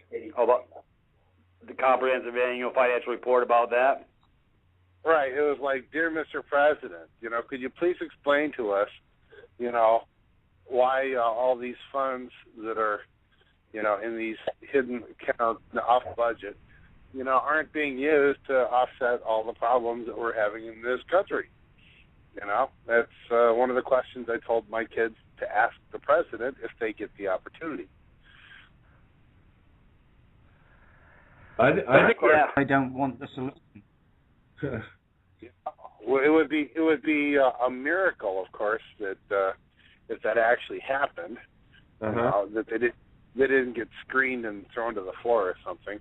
But maybe my youngest son, who is a certified hero, might be able to get the floor. Who knows? Perfect. That would be great. It's always a tough question, but definitely Kaffir accounts we've known about for a while. And I am really glad that Peter wants to talk about these, because this is going to be an eye-opener for people. Well, you know what? I want to throw this out there first and foremost. Before I met Pete, I was doing my own homework on this topic, and it's mind-numbing. Every CAFA report is anywhere from 300 to 1,000 pages. Okay? They make them so complicated that everybody who looks at it goes, "Oh shit, I have to read the Bible," and they go, hell with it. It can't. If it's that many pages, forget it. You got to hire somebody to read it for you. So everybody becomes shy to read them because of their extensiveness, how long they are. They're huge. All right. So they're hiding the truth in this huge mass of paper. Even if you get it digitally, it's still a huge mass of pages, right? So here's the problem, is that even the accountants that they hire to verify the CAFR funds, their front page says, "We have reviewed the report, and we acknowledge that the numbers that were given to us are the numbers that are published. But we cannot verify the truth of the numbers or what they mean, because we were not given any way to triangulate those numbers to prove that they truly exist. And so all we can tell you is that, yes, in fact, this is what was given to us." So the accounting firms that are hired to audit them can't even come up with a conclusion as to the authenticity and accuracy of the numbers. All right? So it's not even just the fact that the CAFA report's there. It's the fact that a professional accounting firm hired as a third-party neutral observer can't even provide a conclusion as to the accuracy and authenticity of the damn numbers. Now, that is doubly frightening. All right? I couldn't agree more. And again, it's like when you say accountant, the first thing that goes through my head is generally accepted accounting rules. And that is such a vague statement. It's generally accepted that we screw the people and it's all good accounting rules. It is such a wide open statement, and no one really gives it a second notice. Right. So imagine your accounting firm, imagine your accounting company gets hired to verify the CAFR fund report from Cook County, Illinois. And you go through all this shit, and you've got 30 people working on it, sitting there with their calculators and spreadsheets and everything, and in the end, you have to come back and say, we couldn't verify anything, okay? But you paid us $1.2 million to do this for you, and so we went through your numbers, and we can honestly say that the numbers that you gave us are the numbers that are on the report. That's like saying, think about it.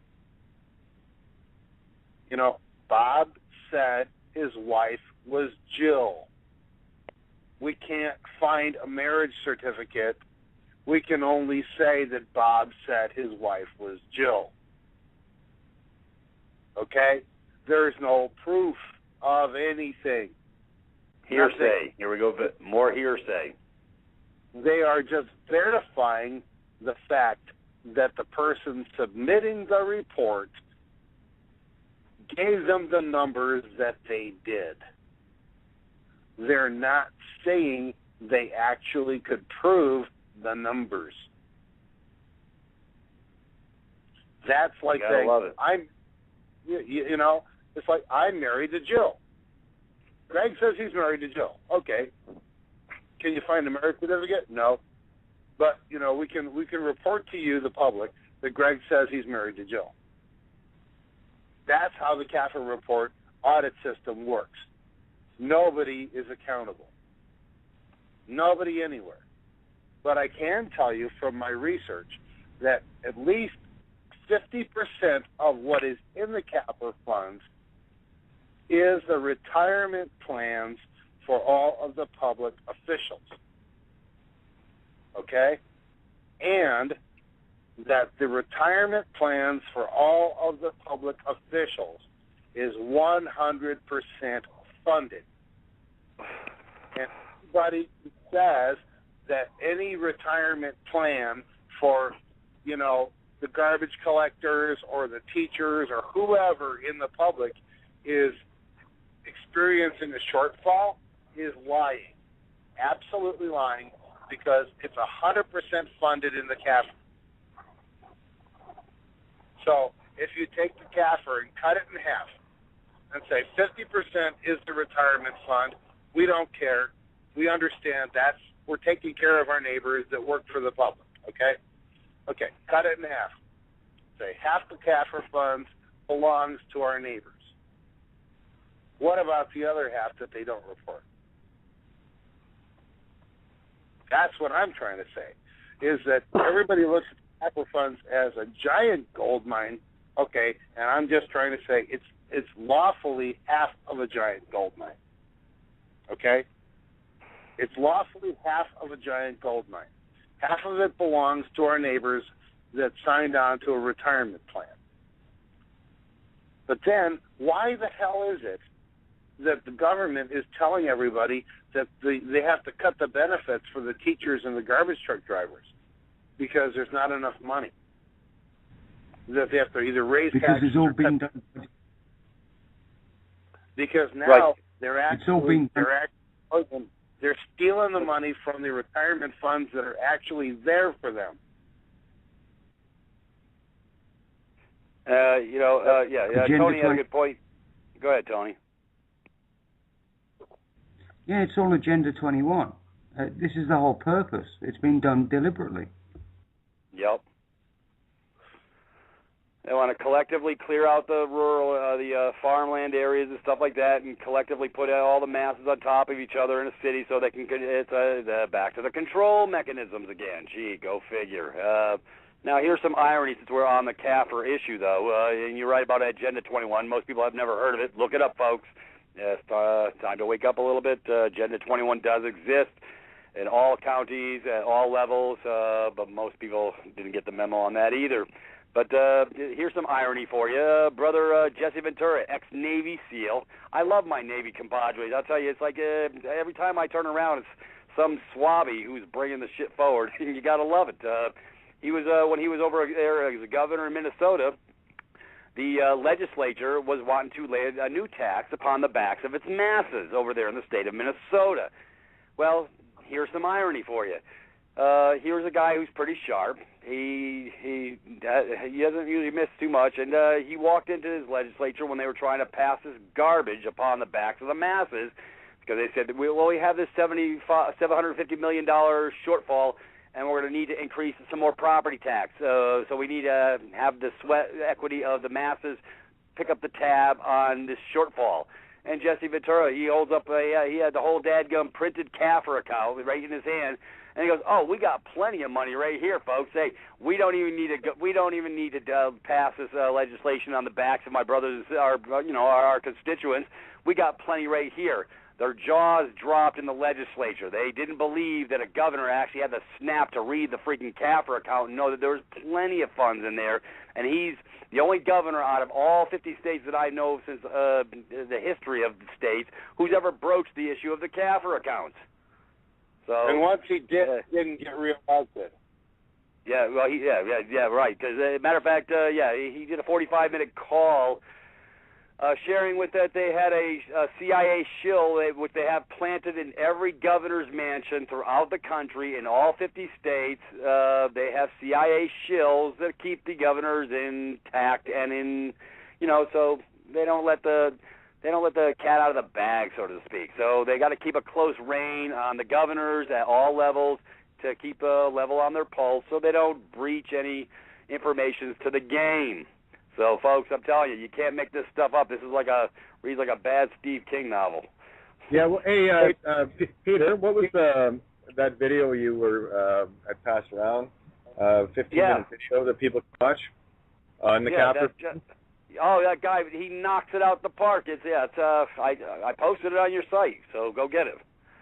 Okay. I'm gonna post it. I'm gonna post it over at suijuris.me and make sure everybody can go to the videos page and watch this 15-minute deal. I'll post it tonight before I get offline. I'll make sure it goes to everybody's box to pass virally. This guy nails it. I mean, folks, he breaks it down where you really can understand the hide the sausage game, the second set of books. Yeah, here's some irony for you. You do a second set of books with your company, and you're going to jail. They do it, and they get pay raises. Yeah. Tony, your thoughts? Peter, I wanted to tell you. This is Greg. Oh, okay. I wanted to tell you that I was really glad that you made the statement earlier that you did, because it is extremely critical for the function of this entire concept that we are here in peace. We are here in an effort to bring resolution to conflict, as Mahatma Gandhi would have,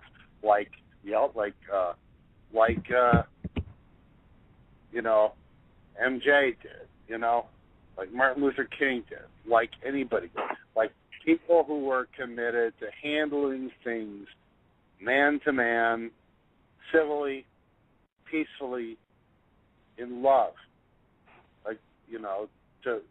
Go. I mean, how many messiahs have been put to death in an effort to accomplish something peacefully because they refused to go to war?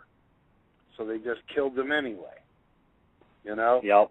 And that is where we are headed. And if I have any caveat to throw out there for all my brothers and sisters, understand that peace does not mean eternal life.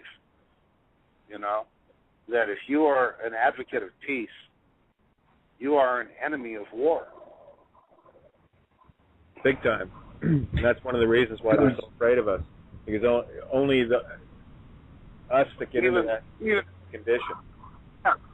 Even when they cut you off, Pete, even when they cut you off the phone call where you dial back in, they inspired you to be angry. Yep. For a New York minute, you were mad. All right? And that is how they win. They kick us in the face, they kick us in the balls, and they cause us to have a natural reaction to an aggressive action. Yeah, mine now is to laugh at it, because all it does for me, Greg, is it just proves that I'm saying what needs to be said. And the more they hack me, the more truth I know I'm giving out. So it's my way of measuring it. So, again, good and evil. I see good in it. It's beautiful.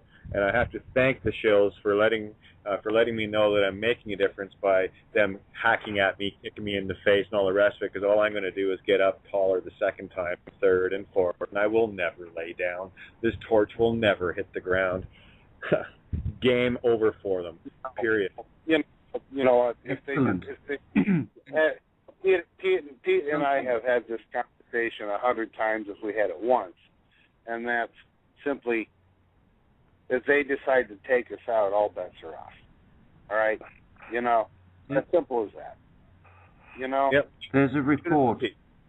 If they decide to attack war, then that obviously it shows their hand of who they are, but it will be a message to everybody else in the world of what they need to do. Hey, Tony, and there's a report. Yeah, and then the Tom. And there's a reporter. Yeah, and the Tom Jeffersons and the James Madisons are going to have to wake up and show up. All right, they're going to have to wake up and show up. All right, one more time. There's a report out by the military called Report from Iron Mountain. Okay, it's all about war and what would happen if peace broke out among the human race. People need to read that to understand what's going on with war. Also, General Smedley Butler.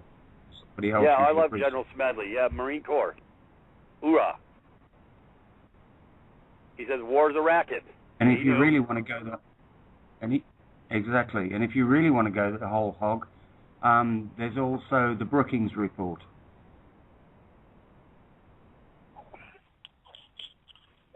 Do some research on that, Nelson. Yeah, great. Yeah, there are many great minds that have been evaluating this entire paradigm for a long time. They just don't seem to be able to hit, the media in a way that can compete with Sunday Night Football. Football's hypnosis. This is the point. All sport is bread and circuses. Get over it.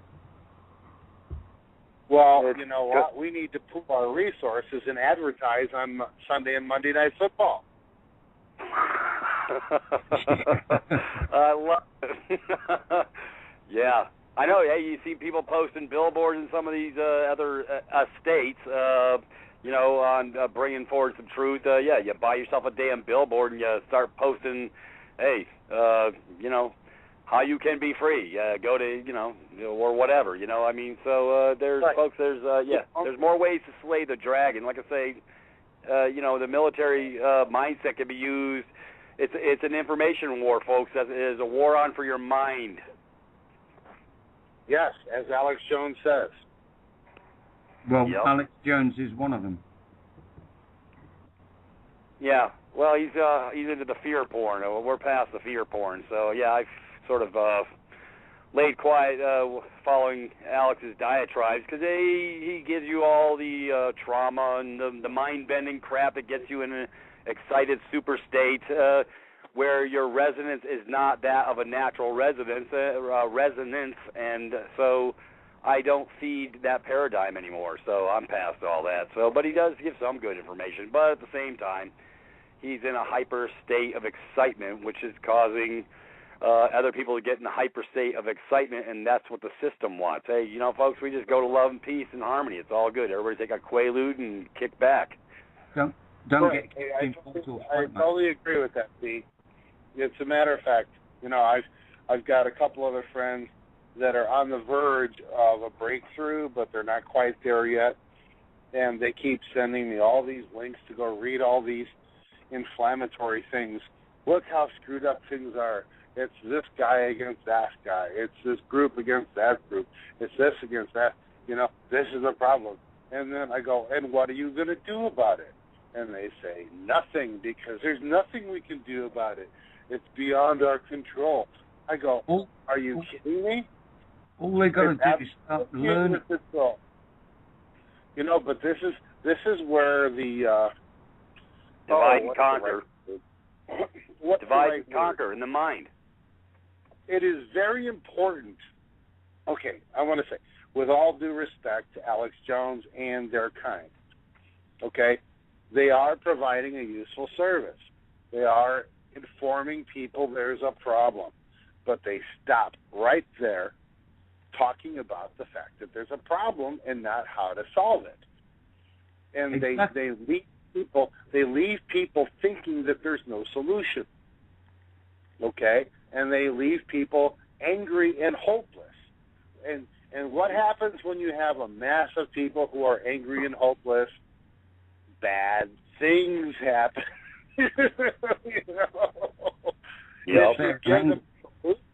If you give them a peaceful solution that involves an 8.5 by 14-inch piece of paper with a bunch of words on it and their blood thumbprint and a signature that doesn't involve killing anybody, all of a sudden it's like, oh, well, golly gee, there's a problem, but here's an answer in law, in fundamental law, in antecedent law, in law that goes back 5,000 freaking years.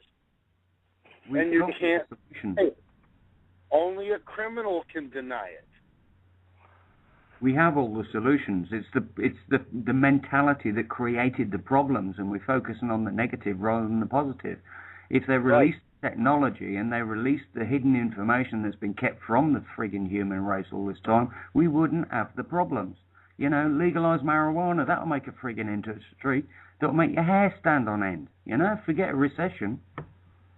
Hell yeah. Hey, brother, I'm all down for the hemp deal. I mean, man, hemp was actually a viable crop in World War I. See, I'm a history here. I am that. There I go reading crap again. And actually, hemp was a fundamental mainstay for the war effort because of the rope, the paper, everything it created. Also, they found out that, gee, you could crush hemp, make hemp oil, and create a fuel source for less than 10% of the fraction of what you're paying now. But hell, it's a renewable crop. It takes less acreage. It's not, you don't have to cut down trees, folks. We get a lot.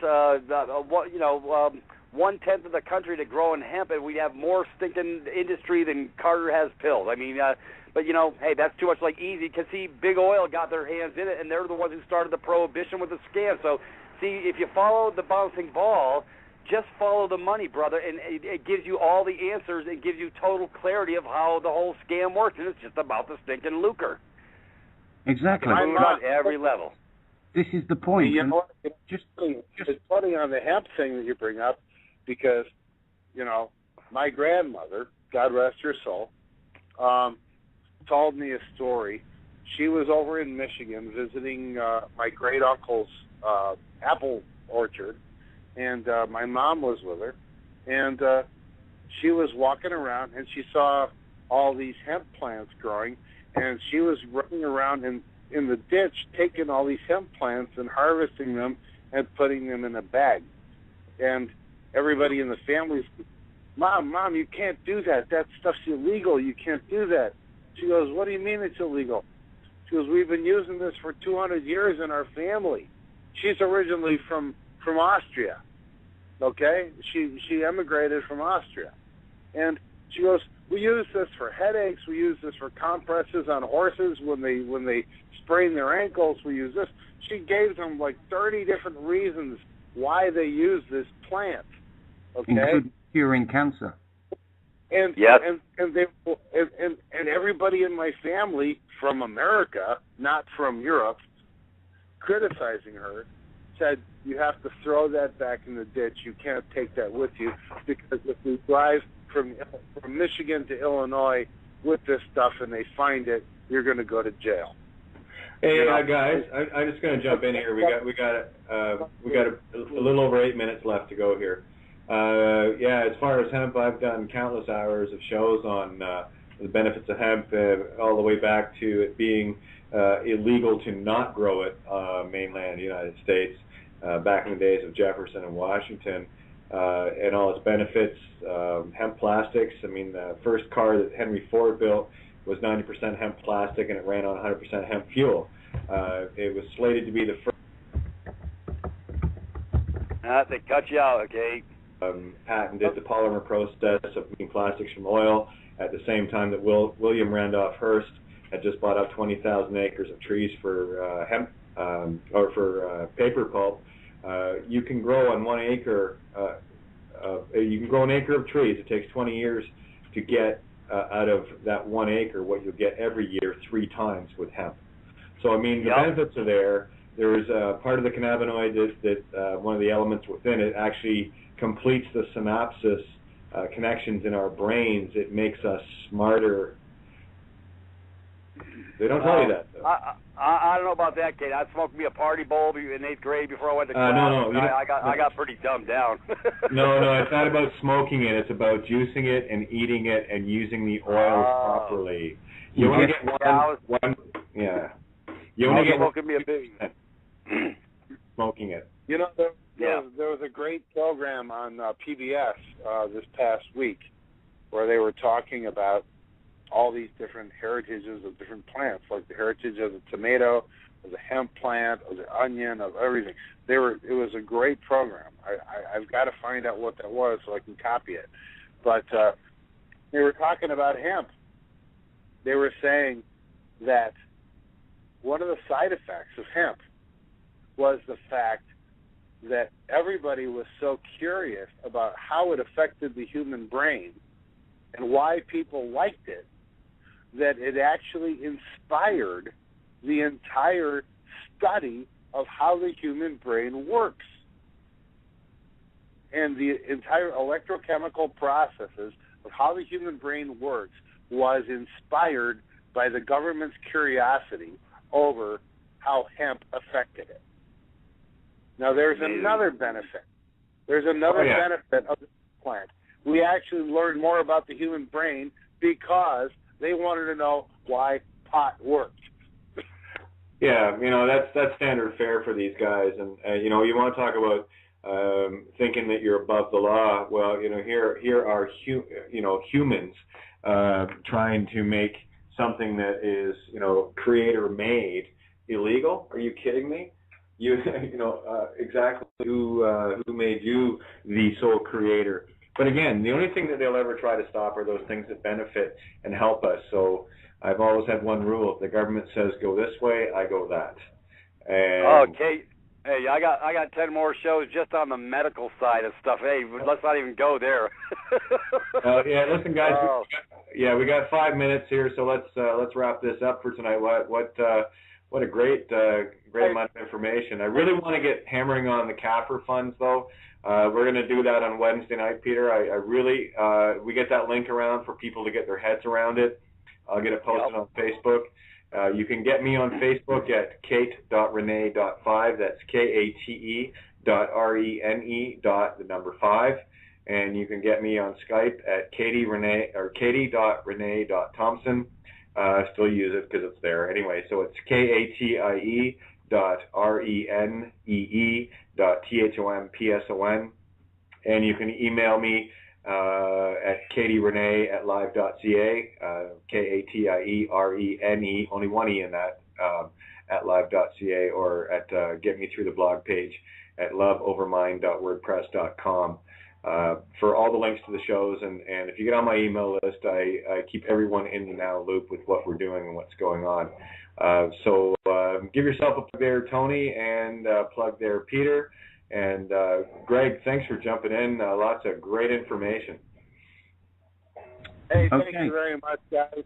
And by the way, if anybody wants to find me, you can't. Okay. Fair enough.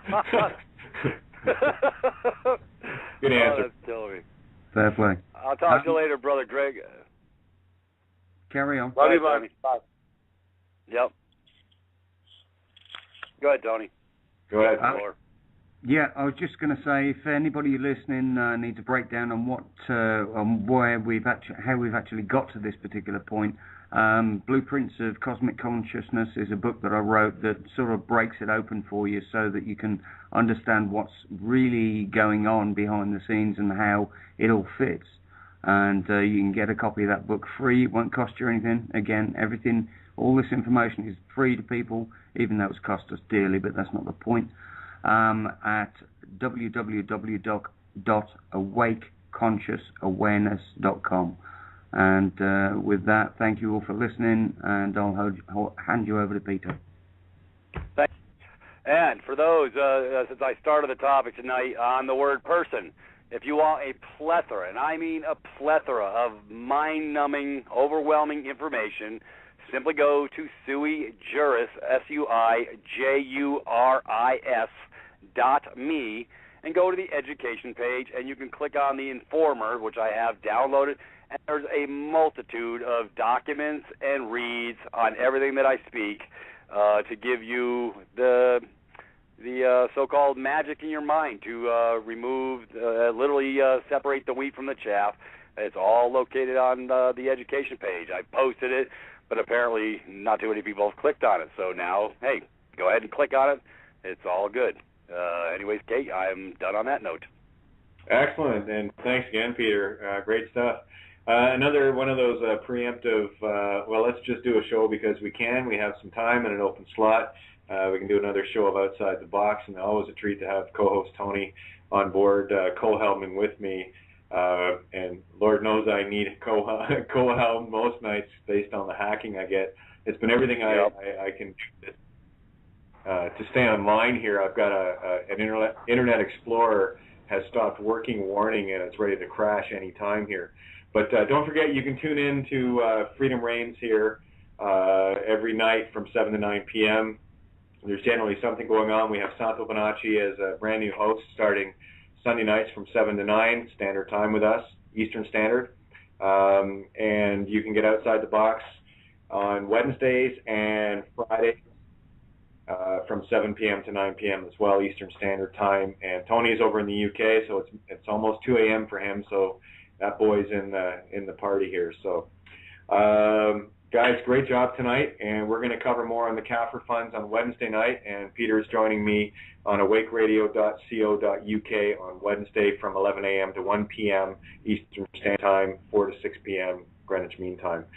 Thanks again, Deatra and Freedom Reigns, for allowing us the platform to get this truth out to people. Yes, Tony, it has cost us all dearly.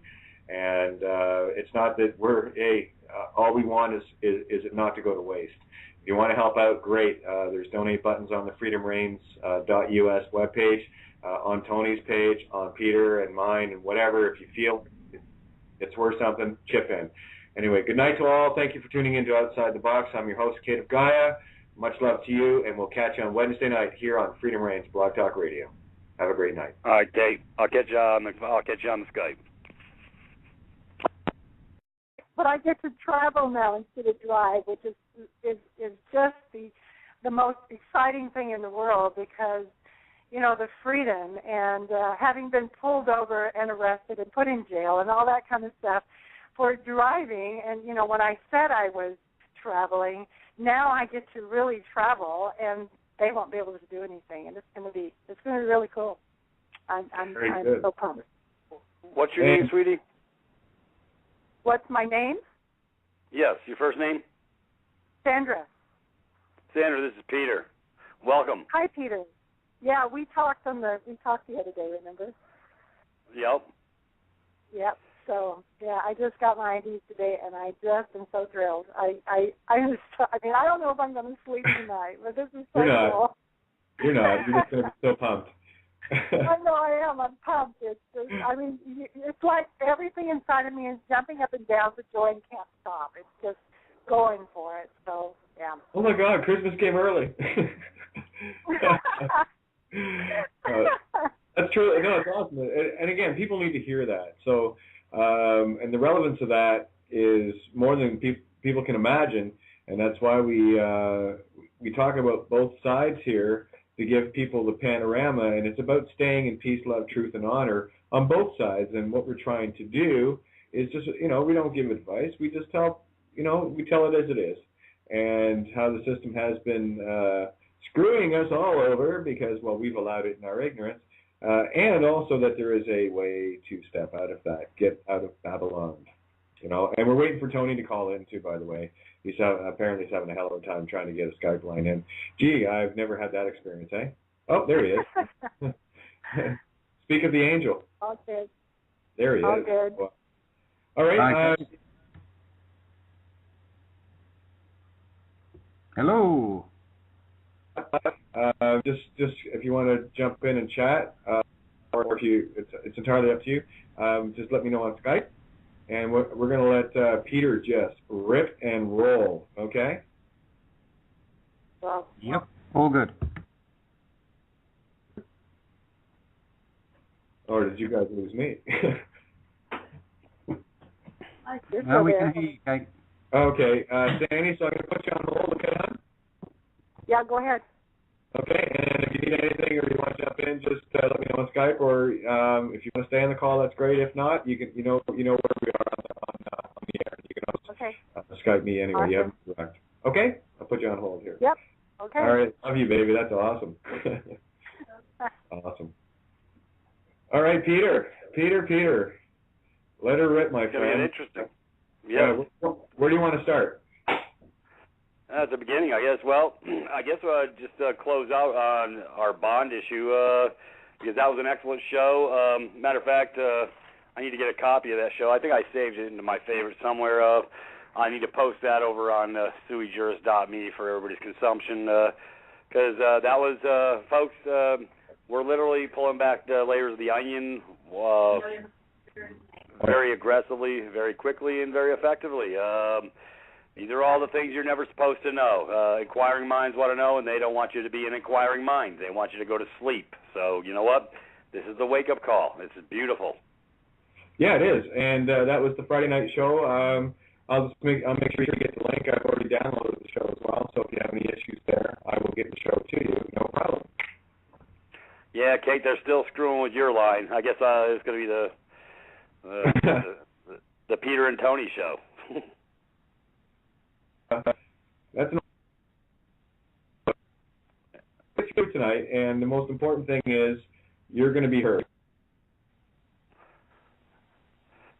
Yep. It looks like they're blotting you out all over the place. Anyways, tonight's a little bit different. We're not going to cover any Bond stuff tonight. We're just going to go into a real. I really like the vernacular, like you say, the ethereal, Kate, on words. WHIRREDS, as you put it, words, because they catch everybody in the spell. Everybody keeps using things that cause them deleterious effects on their well-being because they don't know that they use beautiful wordsmithing, I call it, where you think it's a common word and using it in a common context, they take it and place it into a legal context as so to assess you and bring you into the game, so to speak, because you didn't know how you were operating. So tonight's going to be, we're just going to cover one word or two words, and it'll be the word person and the word citizen, because it seems like everybody wants to use those in their vernacular in all these private groups and stuff like that, and these patriot groups, and I'm fixing to rip the curtain back on a whole different level on the vernacular of using the word citizen and using the word persons. Matter of fact, in all 50 states, go ahead and feel free, look up the word person and see what you find. It's under their definitions page, which applies to 14th Amendment citizens. That's not where you want to be. That is literally a slave moniker, a control mechanism, and they never told you that the word person encumbers you. They can only attach to a person. They can't attach and deal with commerce, intercourse, what they call, look up the word commerce, and it always says intercourse. Well, folks, there's a reason they keep saying intercourse under there, because everybody's getting a screw in here. Anyways, I didn't mean to offend anybody, but that's what it is. That's what commerce is. So these are some words. Since we're doing a word show tonight, we're going to be heard with the words. So what we're going to do is I posted at Sui Juris as well for multiple hundreds, as well as Kate, I gave you the PDF so that everybody can sort of follow the bouncing ball, because I really love doing follow the bouncing ball because it leaves no room for margin for error, no gray areas. We're getting specific, direct, and to the point, so nobody can say that, that guy's just talking off the top of his head. He doesn't know. He doesn't have a clue. Well, I can verify everything because I'm the wordsmith, folks, because that's what I do. I educate myself and I dig into terminology and what those words mean and how they apply. Well, in their vernacular, they apply to have deleterious effects on those who use those words, such as like sovereign, citizen, tied into the same oxymoron. That's not a good thing, folks. It's time to shake that paradigm. You can't be a sovereign and a citizen in the same breath. It's sort of like a little pregnant in the same breath, or freedom and taxes in the same breath. So they're oxymorons. They're diversely opposite, and they never meet.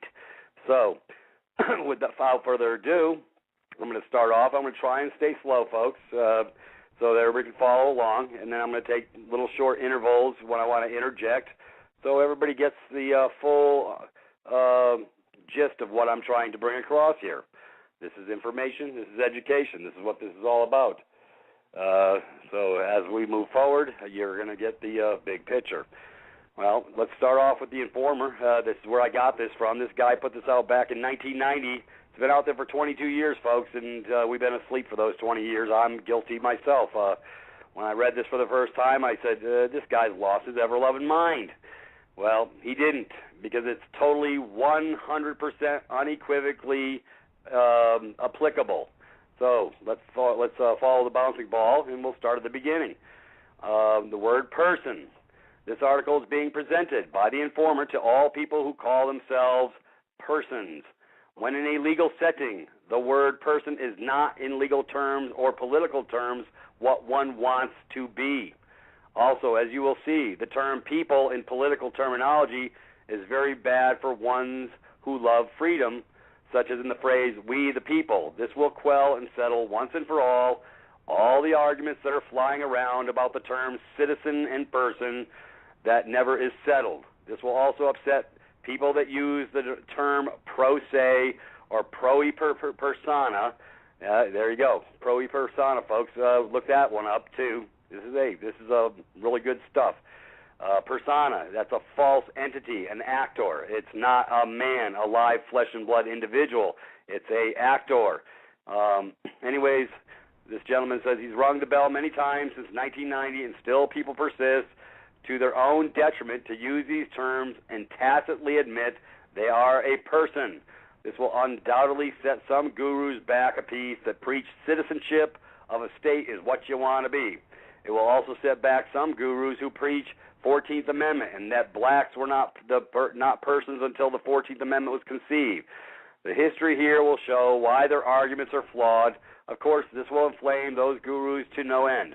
But this is not directed to them, but to all you men and women, live flesh and blood beings out there that don't know what to call yourselves when addressing any government in any political and legal position. I just gave you the terms to use as you are a physical man or woman reading this, or you are not. The artificial you with the name spelled in the all caps letters cannot read but has to have a representative. That's why they appoint you a court-appointed public pretender. They need to have the dead entity have a mouthpiece. That representative is you, the real live natural man or woman, and is not a person. Is that not correct? Don't know how to answer this, do you? Well, don't be dismayed, for you will after reading this. The truth is here for all to see. I suspect that men and women are so brainwashed by the spin doctors and gurus that have never studied this will have a hard time believing this. This comes from a law book used to teach in law schools across the country. Gee, go figure. The guy actually found it in the book. Yeah, okay, well, it helps when we crack them, folks. But you'll not find it being taught in this modern era because to do so would put every bad crimp in government's control over the masses of the people calling themselves persons.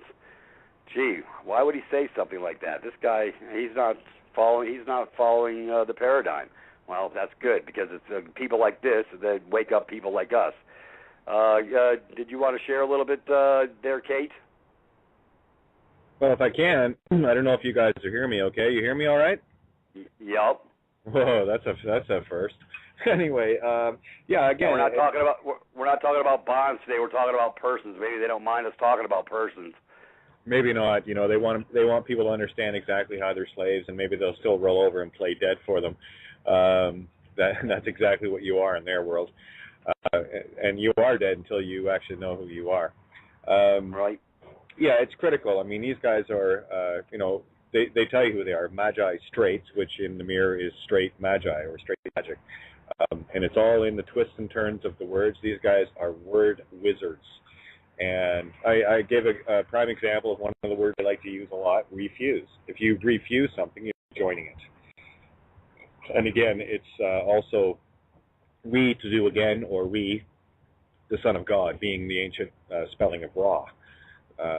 So there it is. You're either fusing to the Son of God, as in you are a son of a light of God. We're all light.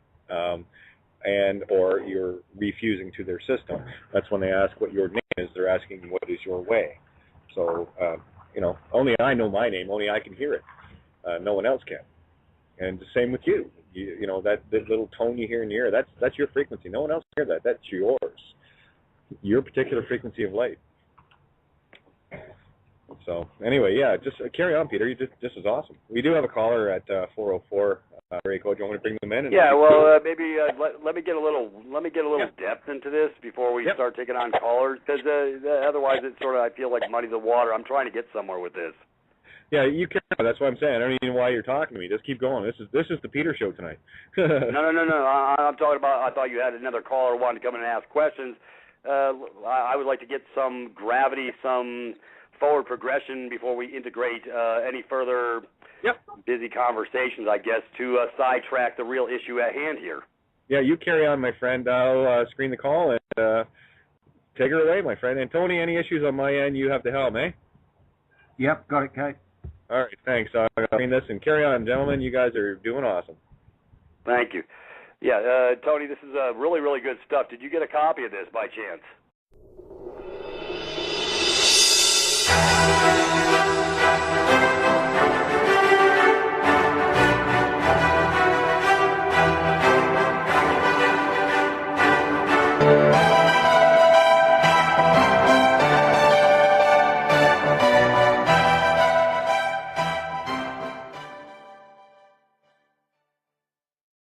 Hello and welcome to Outside the Box. Oh, there's your phone. I can hear you, Peter. Excellent. Oh yeah, you know the timing is always perfect. And I know who it is, my buddy Gabe. But yeah, I'll have to catch him on the rebound. No worries. Well, welcome to Outside the Box. Again, another special edition for those of you out there, and hopefully we can. Yeah, well, I guess he ain't gonna let me by. Give me a second, brother. Yeah, go ahead. Go ahead. Anyway, here we go. I do have another caller on area code 215-884. I did try to screen, but I don't know how the hell this thing works, but whatever. Mike Hod, if you're there, say hi, and just so I know who it is, and I can get an idea of what's going on here. Anyway, area code 215-884. There? Guess not. Okay, back on there. All right. Yeah, just waiting to see what's going to be going on. We just had another call come in, area code 417. First three numbers 334. Going to make your mic hot. Just want to see who's in the queue here. All right, caller, area code 417-334. First numbers. Hi there, Sandy. Hey, Sandy. Okay, I'll put you on hold for a sec, and just waiting for Pete to get back. I'm going to make his mic hot. Just to see what's going on there. Peter, are you there? I am.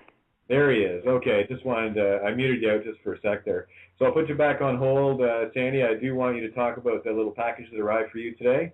Awesome. So pretty good stuff. You know what? That might be a good way to quickly start things off, and that way it takes all the heat and pressure off you. And then we can get into the meat and potatoes of bonds and what the person are, and we get to show both sides of the plantation here. Now that you're off the plantation, Sandy, what did you get in the mail today? Today I got in the mail Universal Post Office diplomat card and an international diplomat driver's license, a driver's permit, not a license. So I am so pumped I can hardly see straight. I've been wahooing for the last 2.5 hours. So great. And where exactly did this come from? This came from Divine Province, which I am now a member of. So, awesome. Yeah. That's pretty exciting. I got paperwork, and I'm excited. So what you're telling me is it's real. It's real. It's just as real as it can be. My friend Tony says to me, "Why don't you go out and do some driving?" Yeah, absolutely. You get pulled over for something. You know, again, it's all about traveling in peace and love and groove and honor and all the rest of it. So that's awesome. Right. That's but